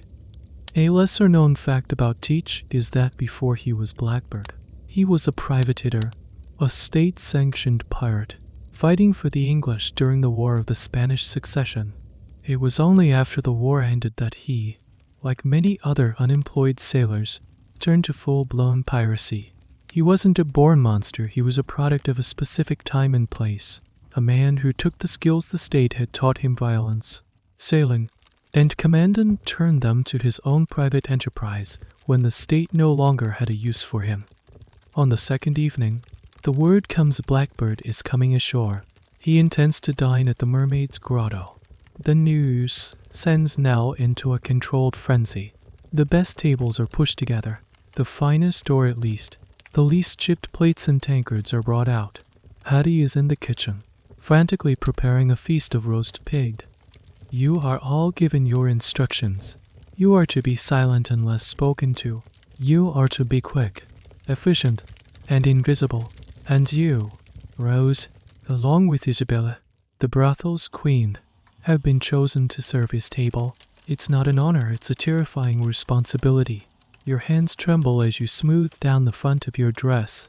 The legend is about to walk through the door, and a wave of genuine, primal fear, the likes of which you haven't felt since you were first captured, washes over you. The air is thick with the smell of roasting pork and dread. The door to the grotto swings open, and for a moment, he just stands there, framed in the doorway, a hulking silhouette against the fading evening light. The entire common room, which had been buzzing with nervous energy, falls utterly silent. Edward Blackbeard Teach has arrived. He is, if anything, more imposing than the legends suggest. He's a tall, broad-shouldered man, and his famous beard is a thick, black, tangled mass that seems to swallow the lower half of his face. It is indeed braided into small pigtails, some of them tied with dark ribbons. He isn't wreathed in smoke that was likely reserved for battle, but stuck in the band of his hat are several pistols, and across his chest is a sling holding several more. He looks less like a sailor and more like a walking arsenal. His eyes are small, dark, and intelligent. They sweep across the room, taking in every detail, every person. It's not a gaze of idle curiosity, it's a gaze of assessment, of command. He is a king surveying his domain. He is followed by a few of his senior officers, men who look just as hard and dangerous, but they seem like pale shadows in his presence. He doesn't swagger. He walks with a slow, deliberate confidence to the table Nell has prepared for him. He moves with a surprising grace for a man his size. He takes a seat at the head of the table, and only then do his men sit. The other pirates in the room are frozen, watching him with a mixture of fear and reverence. Nell approaches the table, her usual stern demeanor replaced by a look of strained, respectful hospitality. "Captain Teach," she says with a slight bow of her head, "welcome to my establishment. We are honored." Blackbeard just grunts in response, his eyes still scanning the room. He then gestures for drink, and that is your cue. Your heart is pounding in your chest as you approach the table, a heavy jug of wine in your shaking hands. You keep your eyes downcast, focusing on the simple, mechanical task of pouring. You can feel his gaze on you, and it's like a physical weight. You pour the wine for him and his officers. Your movements stiffened clumsy. You are acutely aware of how small and fragile you are in his presence. He finally speaks, and his voice is not the demonic roar you expected. It's a deep, gravelly baritone with a distinct West Country English accent. "The girl," he says, his voice calm, but carrying an unmistakable air of authority. "She's new. I haven't seen her before." Nell answers for you. "Her name is Rose, Captain. A recent addition." Blackbeard looks at you, a flicker of something unreadable in his eyes. It's not lust, not the Avarice's gaze you are so used to. It's something else. Curiosity, perhaps, or maybe the simple, predatory interest of a wolf noticing a new lamb in the fold. "Rose," he repeats, tasting the name. He gives a short, sharp nod. "Leave the jug." You place the wine on the table and retreat as quickly as you can without seeming to flee. You spend the rest of the evening on the periphery, a ghost in the room, refiling plates and clearing away tankards, always aware of the massive, menacing figure at the center of it all. You observe him. He is not the wild, drunken brute of some stories. He drinks, but he is not drunk. He eats with a focused intensity. He speaks little, but when he does, his men fall silent and listen. His power is not in his volume, it's in his presence. He commands the room not through fear of what he is doing, but through fear of what he could do at any moment. This is a far more sophisticated form of terror. There's a fascinating, and likely apocryphal, story about Blackbeard that perfectly illustrates his methods. It's said that one night, on his ship with a few of his crew, he declared, "Come, let us make a hell of our own, and see how long we can bear it." He then led them into the ship's hold, sealed the hatches, and began to burn pots of brimstone sulfur. The hold filled with suffocating fumes. The pirates, choking and gasping, begged for air. Blackbeard, his eyes delighting in the chaos, was the last to leave, emerging on deck and boasting that he was pleased with the test. This story, whether true or not, captures the essence of his legend, a man who toyed with fear and chaos for his own amusement and to solidify his authority. Your encounter is brief, almost anticlimactic. As he and his men are preparing to leave, he catches your eye across the room. He beckons you over with a single, deliberate finger. You approach the table, your stomach in knots. He reaches into a pouch at his belt and pulls out a single gold coin, a Spanish doubloon. He doesn't toss it on the table. He presses it firmly into your hand, his fingers rough and calloused against your palm. "For the service, Rose," he says, his voice a low rumble. And then he and his entourage are gone, leaving a vacuum in the room. You stand there, the heavy gold coin a warm, solid weight in your hand. It's more money than you have ever held at one time. You have had an audience with the king of the pirates, a man who is a legend in his own time. You saw the man behind the myth, and you realize, with a chill, that the man is far more terrifying than the myth ever could be. The myth is smoke and noise. The man is quiet, intelligent, and utterly ruthless. While Blackbeard represents the pinnacle of pirate terror, there is another kind of power in Nassau, one that is quieter, more subtle, but in some ways, even more remarkable. It is embodied by a single woman. Her name is Constance. She is not a pirate queen like Bonnie, nor a hardened madam like Nell. She is what the French would call a courtesan, and she is the undisputed celebrity of the Pirate Republic. You never see Constance inside the Mermaid's Grotto. She is far too exclusive for a place like this. She operates out of a small, elegant stone house near the old colonial governor's residence, one of the few buildings in Nassau that whispers of a more genteel past. The house is always guarded by two large, armed men who are loyal only to her. Constance only entertains the most powerful and wealthy of the pirate captains, men like Blackbeard, when he is in port, or Benjamin Horny Gold, one of the founding fathers of the Pirate Republic. To be granted an evening with Constance is a status symbol, a sign that a pirate has truly arrived. It is said that she charges a fortune, more than the cost of a new sail for a sloop, for a single night of her company. Her origins are a subject of constant, fascinated speculation. Some say she was a disgraced aristocrat from England, banished to the colonies.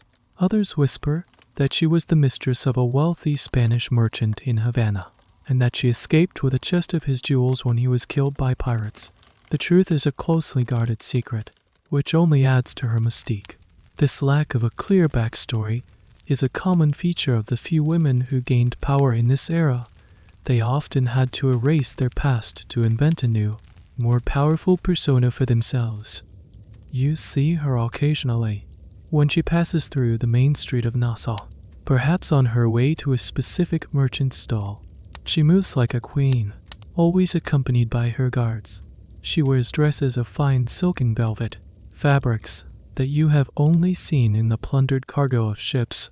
Her hair is elegantly styled, and she carries herself with an unshakable confidence that is utterly foreign to you. She is an island of grace and order in the chaotic sea of Nassau.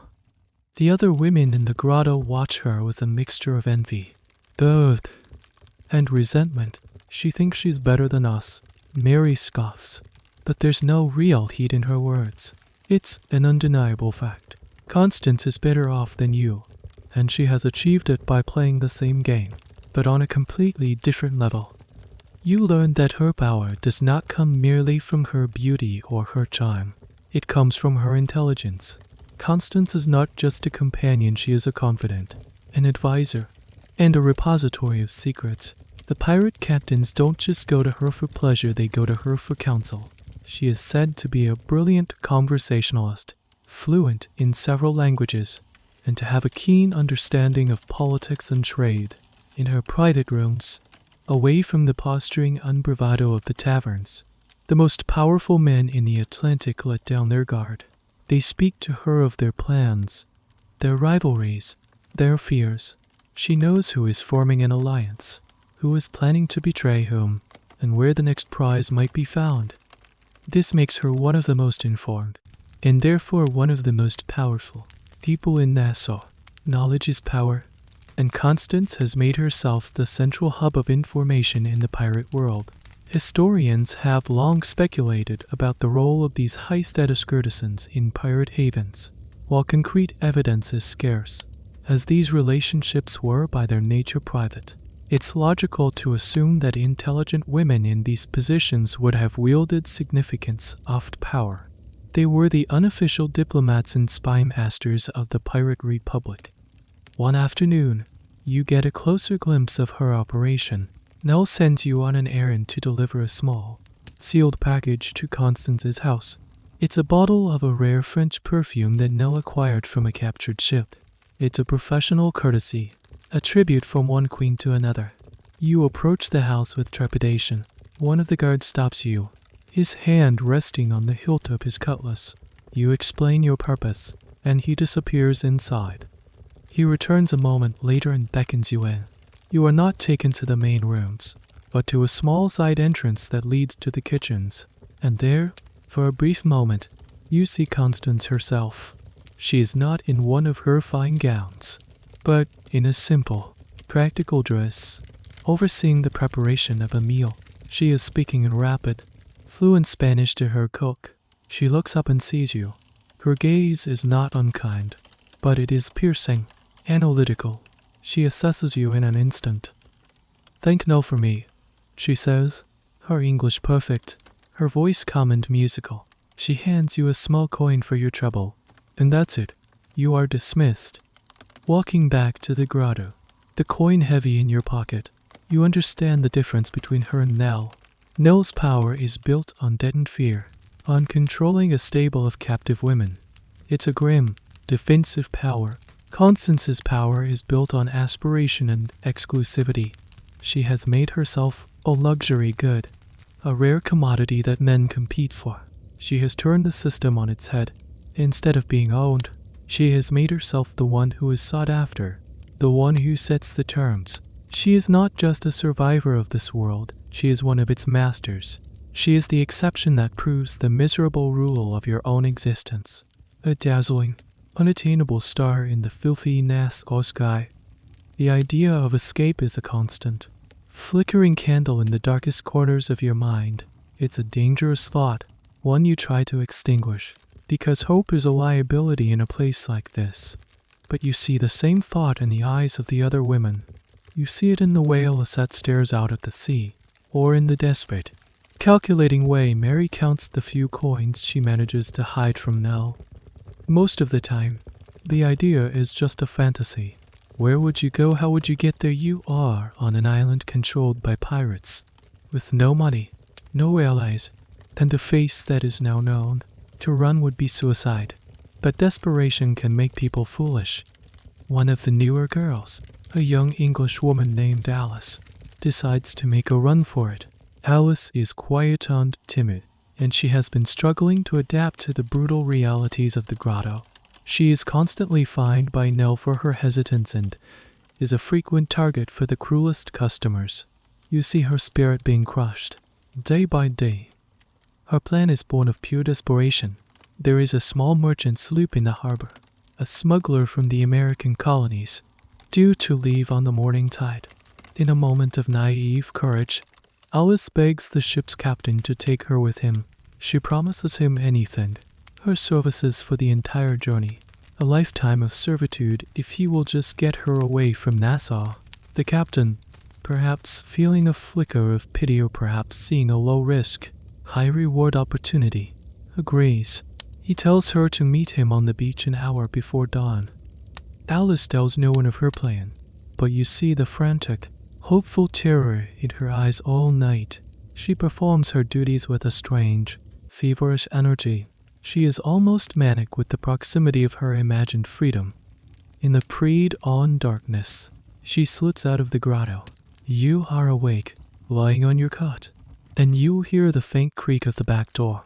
You hold your breath, a silent prayer on your lips. For a moment, you let yourself hope for her. You imagine her wading out to the ship, climbing aboard, and sailing away into the sunrise. The hope lasts for about 2 hours. Just as the sun begins to properly light the sky, the front door of the grotto is kicked open. 2 of Nell's hired thugs, British pirates who handle her dirtiest work, stride into the common room. They are dragging Alice between them. She is barely recognizable. Her dress is torn and soaked with seawater. Her face is bruised, and one eye is swelling shut. There is a bleeding cut on her lip. They throw her onto the floor at Nell's feet. Nell looks down at her, not with anger, but with a cold, disappointed detachment, like a master looking at a dog that has disobeyed a fundamental command. "Did you really think it would be that easy?" she says, her voice soft, which is somehow more terrifying than if she had screamed. "Did you think that merchant's loyalty wasn't for sale? I own him, just like I own you. Everything in this port has a price, girl, and your price is far higher than his." The historical reality of these pirate havens was that they were closed systems. Everyone was interconnected. A legitimate merchant or smuggler who did business in Nassau was complicit in the pirate economy. They wouldn't risk their profitable arrangement with a powerful figure like a brothel madam for the sake of one desperate girl. Their loyalty was to money, not morality. What happens next is not a beating. It's something far more calculated and cruel. It's a lesson. Nell has all the other women brought down to the common room. Look at her, Nell commands, her voice ringing with authority. This is what happens when you are foolish. This is the price of stupidity. She then details Alice's punishment. Alice will not be locked away. She will be put on display. For the next week, she will be given the most degrading, grueling work. She will clean the latrines. She will work every night, servicing the lowest and cruelest of the pirates, the ones the other women are usually protected from. And every single coin she earns will go not towards her debt, but will be paid as a fine for her escape attempt. Her debt will be doubled. It's a masterful stroke of psychological cruelty. Nell is not just punishing Alice, she is demonstrating the utter futility of escape. She is showing all of you that there is no way out. The system is designed to be inescapable. Any attempt to break free will only result in you being pulled back in, deeper and more entangled than before. You look at Alice, crumpled and weeping on the floor. You look at the other women's faces, a mixture of pity and anew, colder fear. The flickering candle of hope in your own mind is violently snuffed out. You understand now. The walls of your prison are not the wooden walls of the grotto. They are the invisible, unbreakable chains of Nell's influence in the cold, horrid economics of this island. There is no running. There is only surviving, one day at a time. In the cage you now call home, the lesson has been taught, and it has been brutally learned. After witnessing the brutal lesson of Alice's failed escape, the cold, hard pragmatism settles over you. Hope, you've learned, is a trap. It leads to reckless action and dire consequences. If you are to survive this place, it won't be by dreaming of a world outside it, but by mastering the world you are in. You must stop thinking about escape and start thinking about control. Your rebellion, when it begins, is not a grand gesture. It is small, silent, and intensely personal. It starts with a coin. One night, a particularly drunk pirate, pleased with your company, clumsily presses 2 silver coins into your hand instead of the one he intended. In that split second, before your ingrained fear and obedience kick in, a new, colder instinct takes over. You palm one of the coins, sliding it deftly up the sleeve of your dress, while presenting the other to the pirate with a grateful smile.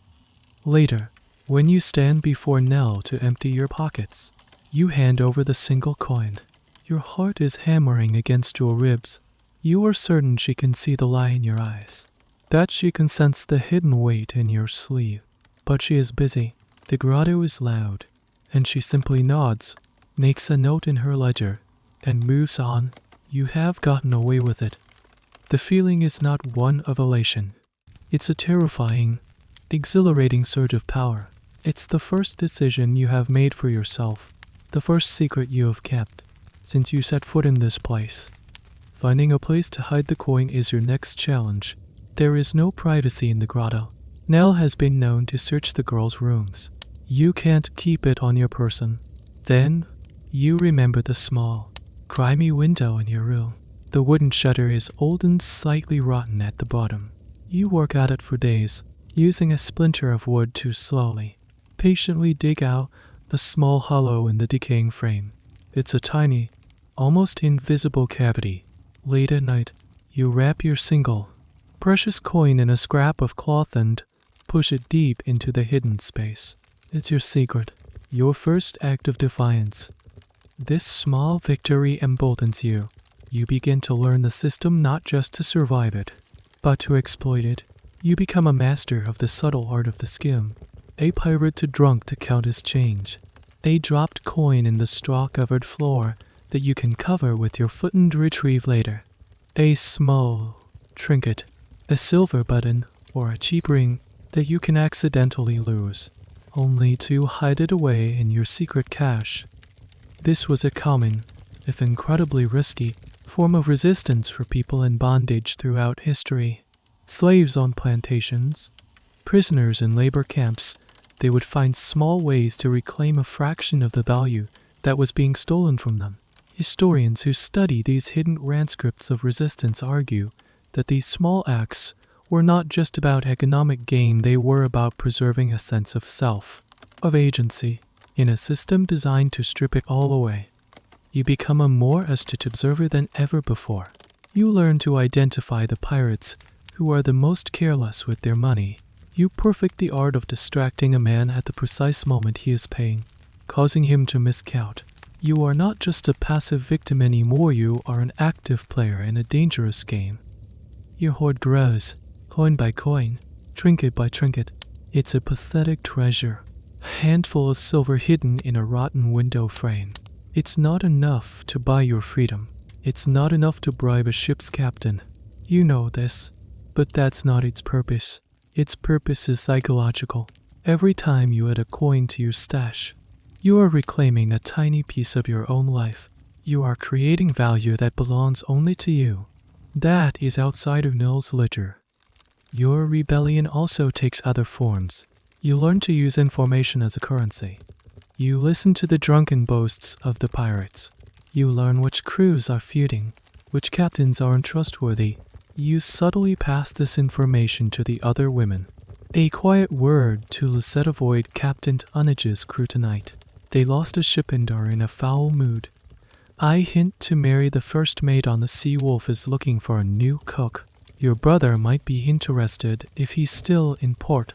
You are building a network of shared intelligence. A small, fragile web of support that exists right under Nell's nose. This is a dangerous game. If you are caught, the punishment will be far worse than what Alice received. But the risk feels necessary. You have realized that true freedom isn't about escaping the walls of the grotto. It's about building a space for yourself within those walls. A space that Nell cannot touch.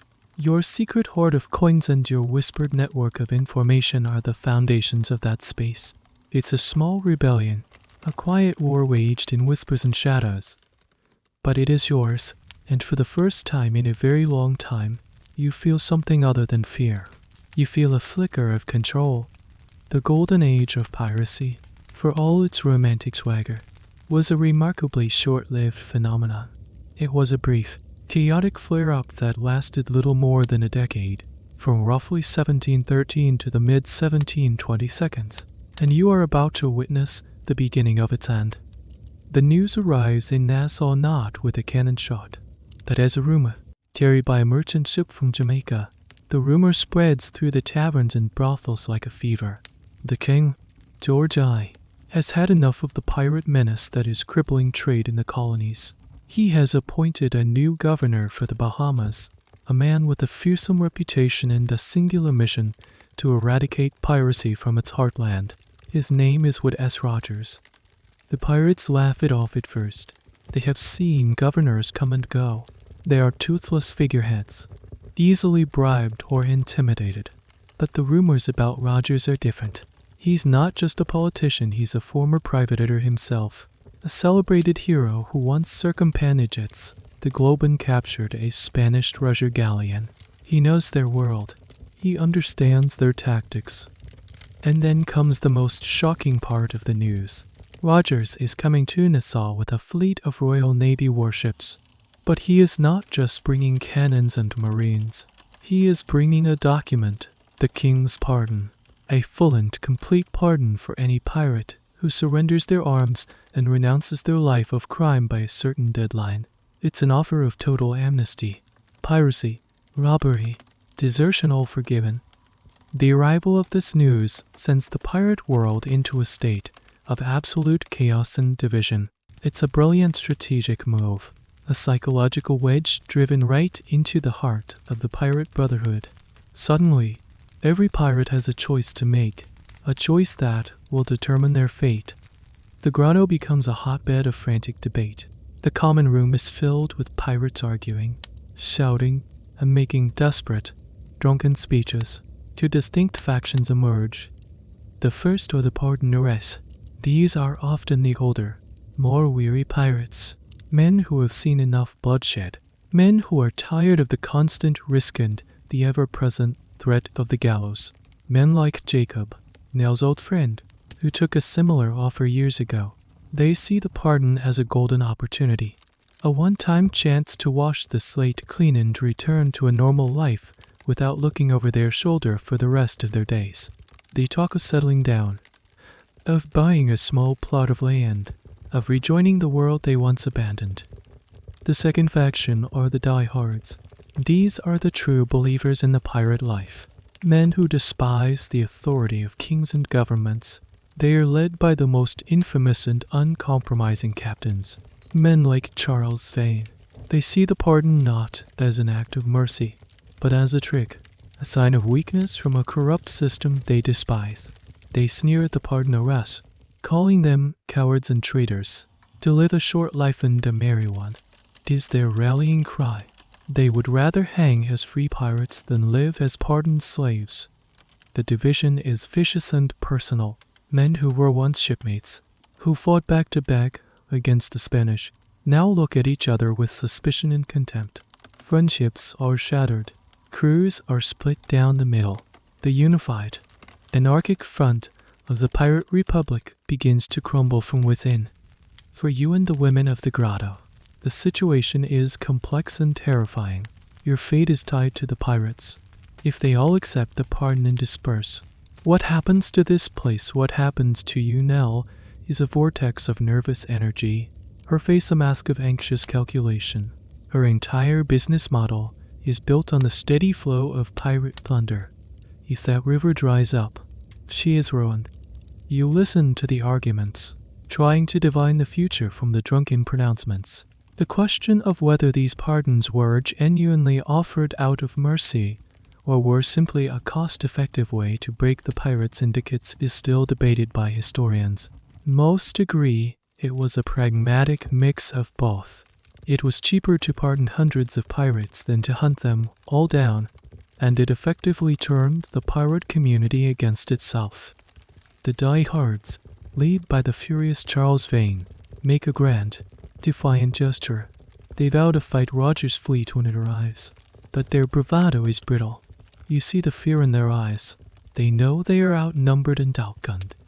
The day when S. Rogers' fleet is spotted on the horizon, a funereal quiet falls over Nassau. This is the moment of truth. Charles Vane makes a desperate, fiery stand, setting one of his own ships on fire and sending it sailing towards the naval fleet as a fire ship, hoping to cause chaos. But the move fails. It's a final, futile act of defiance. Vane and his small band of followers manage to slip out of the harbor in the confusion and escape to the sea, vowing to continue their war.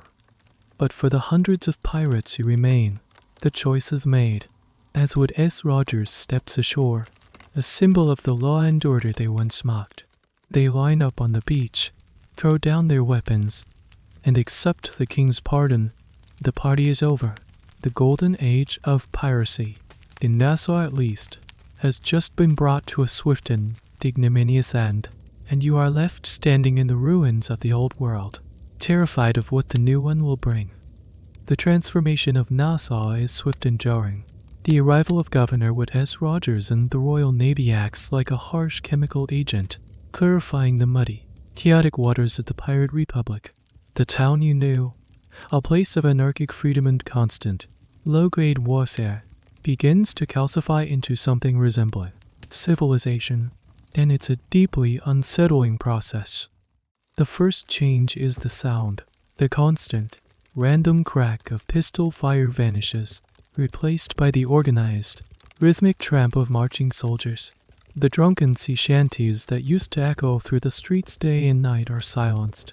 The raw, untamed energy of the port is suppressed, paved over with a new layer of discipline and order. Soldiers patrol the main thoroughfares, their red coats a stark, alien presence against the grimy backdrop of the shacks and taverns. Governor Rogers is a man of action. He puts the pardoned pirates to work. They are conscripted into labor gangs, tasked with rebuilding the dilapidated fort, clearing the filthy streets, and constructing new, proper government buildings, you see men who were once fearsome pirate captains, men who commanded ships and terrorized the high seas, now hauling rocks and digging ditches under the watchful eyes of naval officers. They are sullen, resentful, and stripped of their former swagger. The fire in their eyes has been replaced by a dull, smoldering resentment. The economy of the town collapses and then slowly begins to reform around a new center of gravity. The merchants who once dealt in stolen goods now scramble to appear legitimate, catering to the soldiers and the new colonial administrators. The pirate economy, based on massive, sporadic injections of plunder, is replaced by a more stable, but far less lucrative, wage-based economy. For the Mermaid's Grotto, this is a catastrophe. No clientele has vanished overnight. The pardoned pirates are broke, and the unpardoned ones, the true diehards like Charles Vane, are gone, being hunted on the high seas. Her new potential customers are the soldiers and sailors of the Royal Navy, but they are not like the pirates. They are paid a meager, regular wage, not a fortune in plunder. They cannot afford the exorbitant prices that were the foundation of Null's business. The grotto, once the boisterous, thriving heart of Nassau's nightlife, becomes a quiet, desperate place. The common room is mostly empty. Even at night, a few soldiers might come in for a cheap ale, but they are wary, disciplined, and have little money to spend.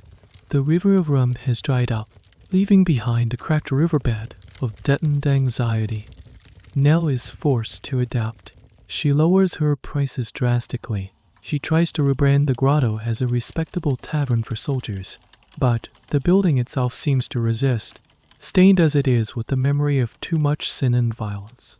Her power, which was absolute in the Pirate Republic, is now precarious. She has to answer to the new governor, to the constables, to a whole system of laws and regulations that she once ignored. The effect on the women is profound.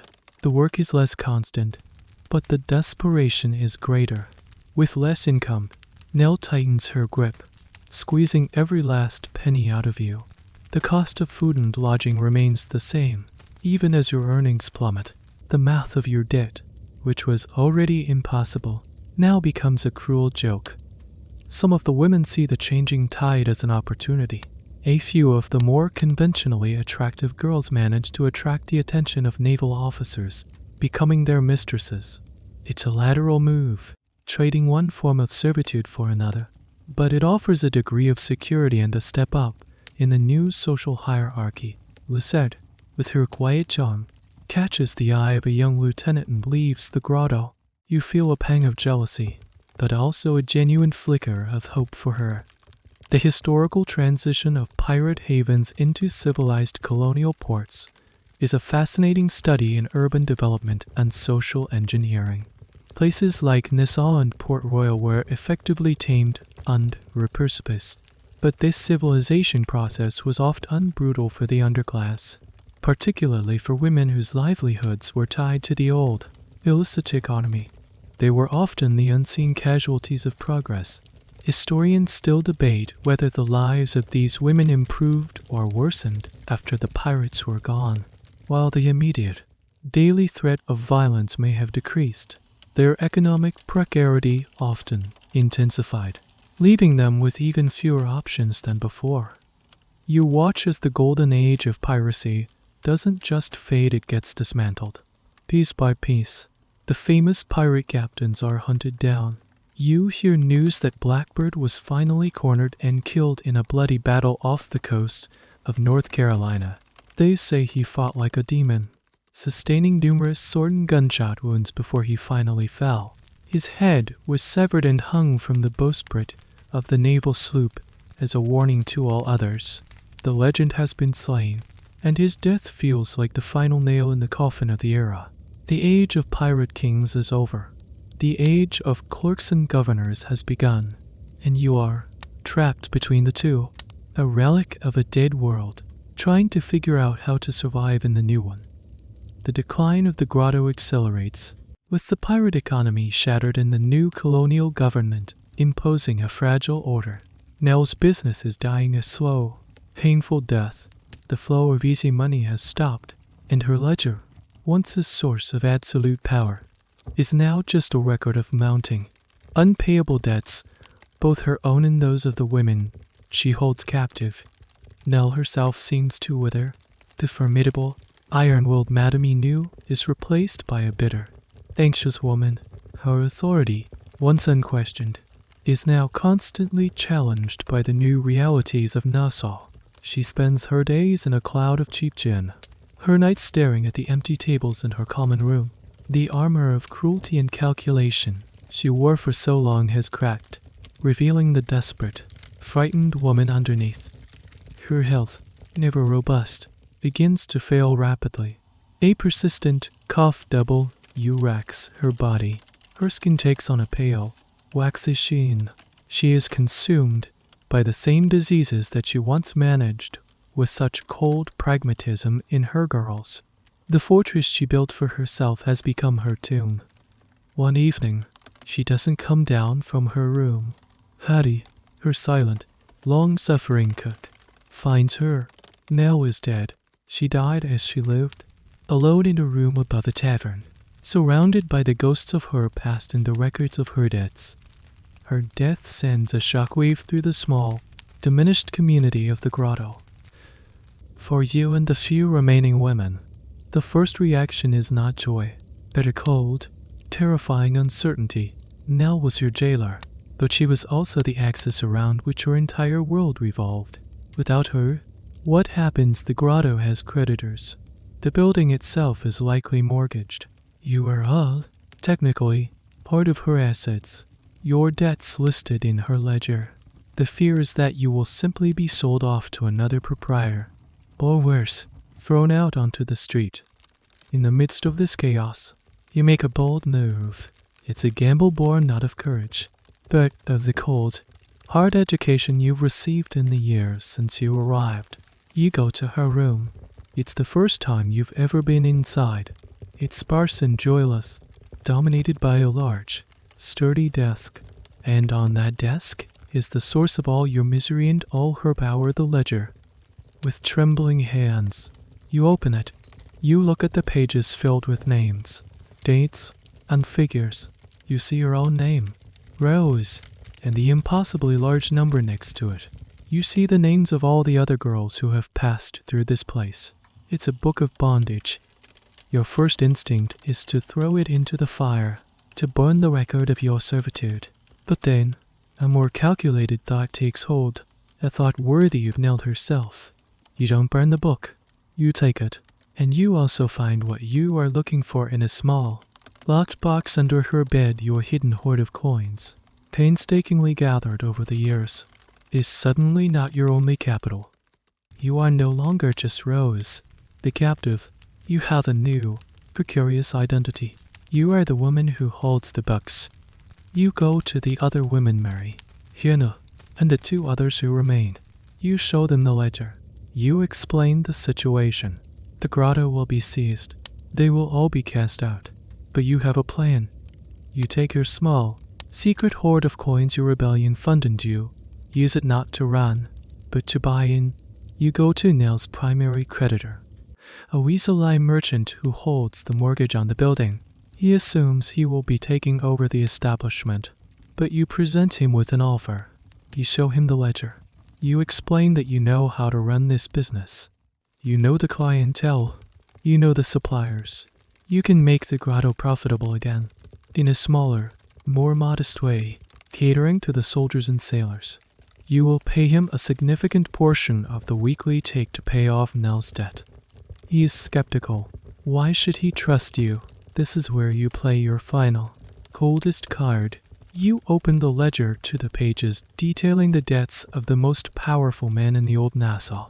Men who are now trying to reinvent themselves as respectable citizens in the new regime. You point to their names. You explain that the book is full of secrets. Secrets that these newly respectable men would pay handsomely to keep buried. You are not just offering to run a tavern, you are offering to manage a portfolio of blackmail. The merchant, a man who understands the currency of secrets better than most, agrees. The deal is struck. You have just received an unlikely, and frankly terrifying, promotion. You are the new Madam of the Mermaid's Grotto. It's not a victory. It's a trap of a different kind. You have not escaped the cage, you have simply been handed the keys. You are now responsible for the other women, for the debts, for the survival of this grim institution. The historical irony is bitter. The cycle of exploitation often perpetuated itself in this way. When one exploiter fell, another, often a former victim who had learned the rules of the system, would rise to take their place. Whether you will be a different kind of ruler, a more compassionate one, or whether the pressures of this life will mold you into a new version of Nell, is a question that hangs heavy in the stale air of the grotto. Years pass. The raw, splintered edges of Nassau have been planed smooth. The town is now a proper, if still somewhat rough, British colonial outpost. The fort is rebuilt, the streets are wider and cleaner, and the forest of pirate masts in the harbor has been replaced by the more orderly spires of merchant vessels and the occasional Royal Navy frigate. The Golden Age of Piracy is now a memory, a collection of stories told by old men in taverns, each tale growing more grand and less true with every telling. The Mermaid's Grotto has survived, but it is a different creature. It is smaller, quieter, more subdued. You run it with a grim efficiency that would have made Nell proud, and a sliver of compassion that she would have scorned as a weakness. You no longer use a ledger to track impossible debts against the women. Instead, they work for a share of the earnings, a system you adapted from the pirates' own articles. It's still a life of servitude, still a cage, but you have at least made the bars a little wider apart. The grotto is no longer a den of thieves, but a humble, necessary release valve for the lonely sailors and soldiers of a remote colonial port. You are no longer Rose. You have taken back your own name, the one you arrived with, though you rarely use it. To most, you are simply the Madam. You have become a fixture of the new Nassau, a woman known for her shrewdness, her discretion, and the cold, weary look in her eyes. You have lines on your face now, itched by time and worry. Your hands are calloused from work, not from softness. You have survived, which, in this world, is the only victory that matters. Your small hoard of coins, once hidden in a rotten window frame, has grown. It is now your security, your independence, a wall of gold and silver you have built around yourself. One afternoon, a new ship arrives in port. It's a merchant vessel from Bristol, carrying supplies for the colony and a fresh batch of indentured servants destined for the plantations and workshops. Later that day, a man, a low-level colonial official, comes to the grotto. He is here on business. With him is a young woman. She can't be more than 16. She is thin, with wide, terrified eyes and the pale skin of someone who has spent weeks at sea. She wears a simple, homespun dress, and she clutches a small bundle of belongings to her chest as if it were a shield. The official explains the situation with a bored, bureaucratic air. The girl, an indentured servant, was problematic on the voyage. She is unsuited for domestic work.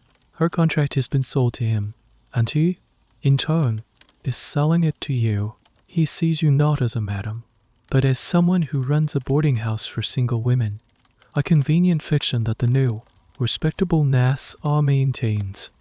You look at the girl, and in her face, you see a perfect, shattering reflection of yourself all those years ago. You see the same fear, the same confusion, the same fragile hope for a new life that has just been brutally extinguished. The official names his price. It's a modest sum. He just wants to be rid of her. You look from the girl's terrified face to the official's impatient one, and you feel the inexorable, crushing weight of a circle closing. You have spent years trying to crawl your way out of the pit, only to find yourself standing at its edge, being asked to push someone else in. You think of Nell. You can almost hear her raspy voice in your ear. By her, she's young. She'll earn her keep. It's just business. And a cold, pragmatic part of you the part that has kept you alive all this time, agrees it's a sound investment. You could give her a new name, teach her the rules, and the cycle would continue, as it always has. But then you look at the girl again. You see the tremor in her hands, the way she refuses to meet your gaze, and you remember the smell of the sea serpent, the feel of the pirate captain's hand on your arm, the moment you were first called Rose. The past is not a memory, it's a living thing, a ghost that stands right beside you in the quiet common room of your tavern. The historical argument about whether these systems of exploitation were inevitable, a product of their time, becomes meaningless. Right here, right now, you are faced with a choice. Do you become the next link in the chain, or do you find a way to break it? You make your decision. You pay the official his money. The girl is now yours. The official leaves. Relieved, you are left alone with the new arrival, a mirror image of your own past. The cycle feels inescapable, a powerful tide pulling you both under. And you, the survivor, the madam, the woman who clawed her way to a semblance of power, must now decide what to do with the ghost who has just walked through your door. You lead the new girl not to one of the small, grim rooms upstairs, but to the kitchen in the back where Hattie, now old and slow but still a silent, comforting presence, is kneading dough. You ask the girl her name. She whispers it's Era. That's a good name, you say, and you mean it. We'll call you Sarah here. You give her a simple task peeling vegetables for the evening stew. You watch her as she works, her hands clumsy but willing. You see the fear slowly begin to recede from her eyes, replaced by a cautious curiosity. She is watching you, trying to understand her new reality. She expects you to be a monster. Then you know. That evening, you don't put her to work in the common room. You let her eat with Hattie in the kitchen, away from the prying eyes of the sailors. The next day, you give her chores mending, scrubbing, the mundane work of keeping the grotto running. You are teaching her the rhythm of the place, but you are deliberately shielding her from its purpose.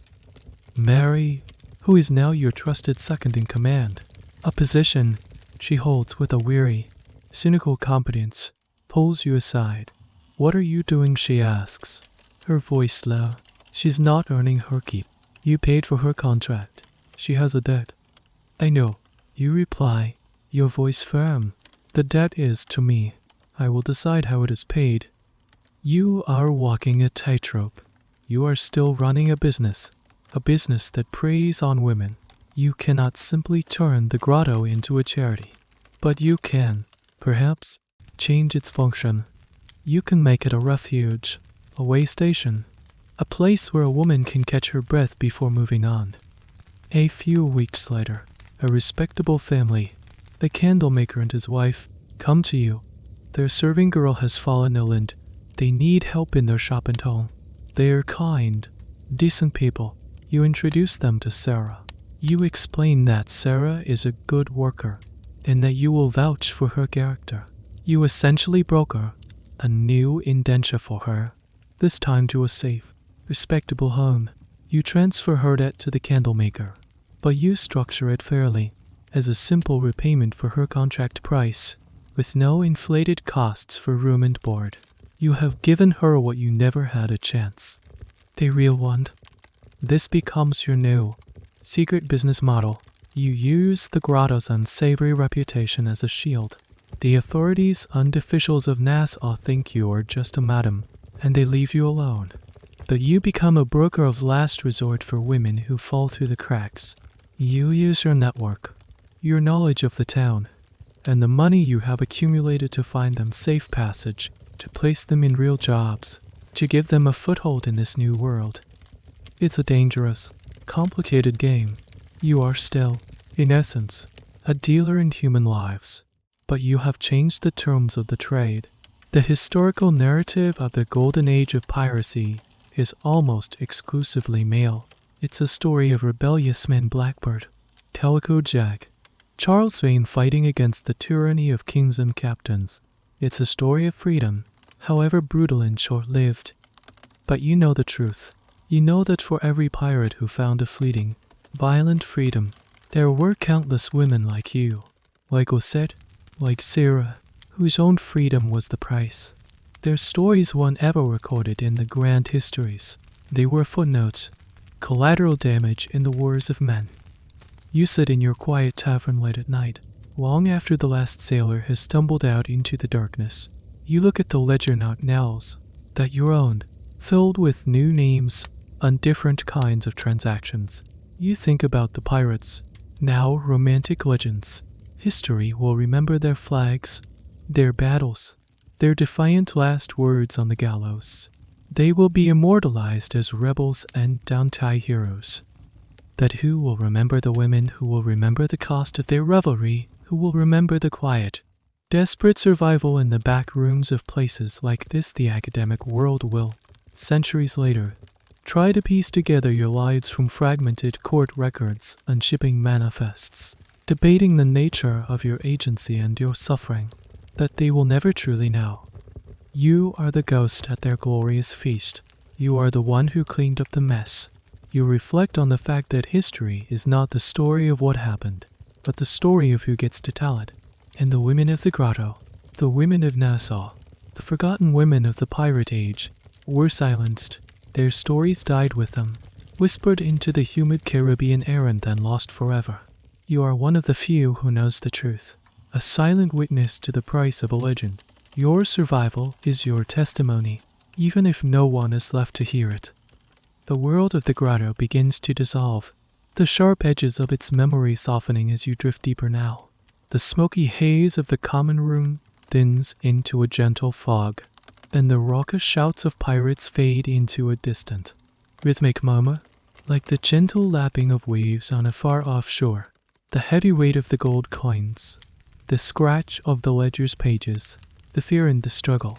It all becomes lighter, less urgent, like a story read from a very old book. You can feel the lumpy cot beneath you transforming into something softer, more welcoming. The grimy window looking out onto the alleyway is now just a faint square of moonlight, painting a silver path into your dreams. You are no longer on the shores of Nassau. You are adrift on a peaceful, quiet sea of your own making. The anxieties of that long ago life recede, leaving only a profound sense of stillness. Let the current carry you now, gently, into the deep and restful quiet of the night.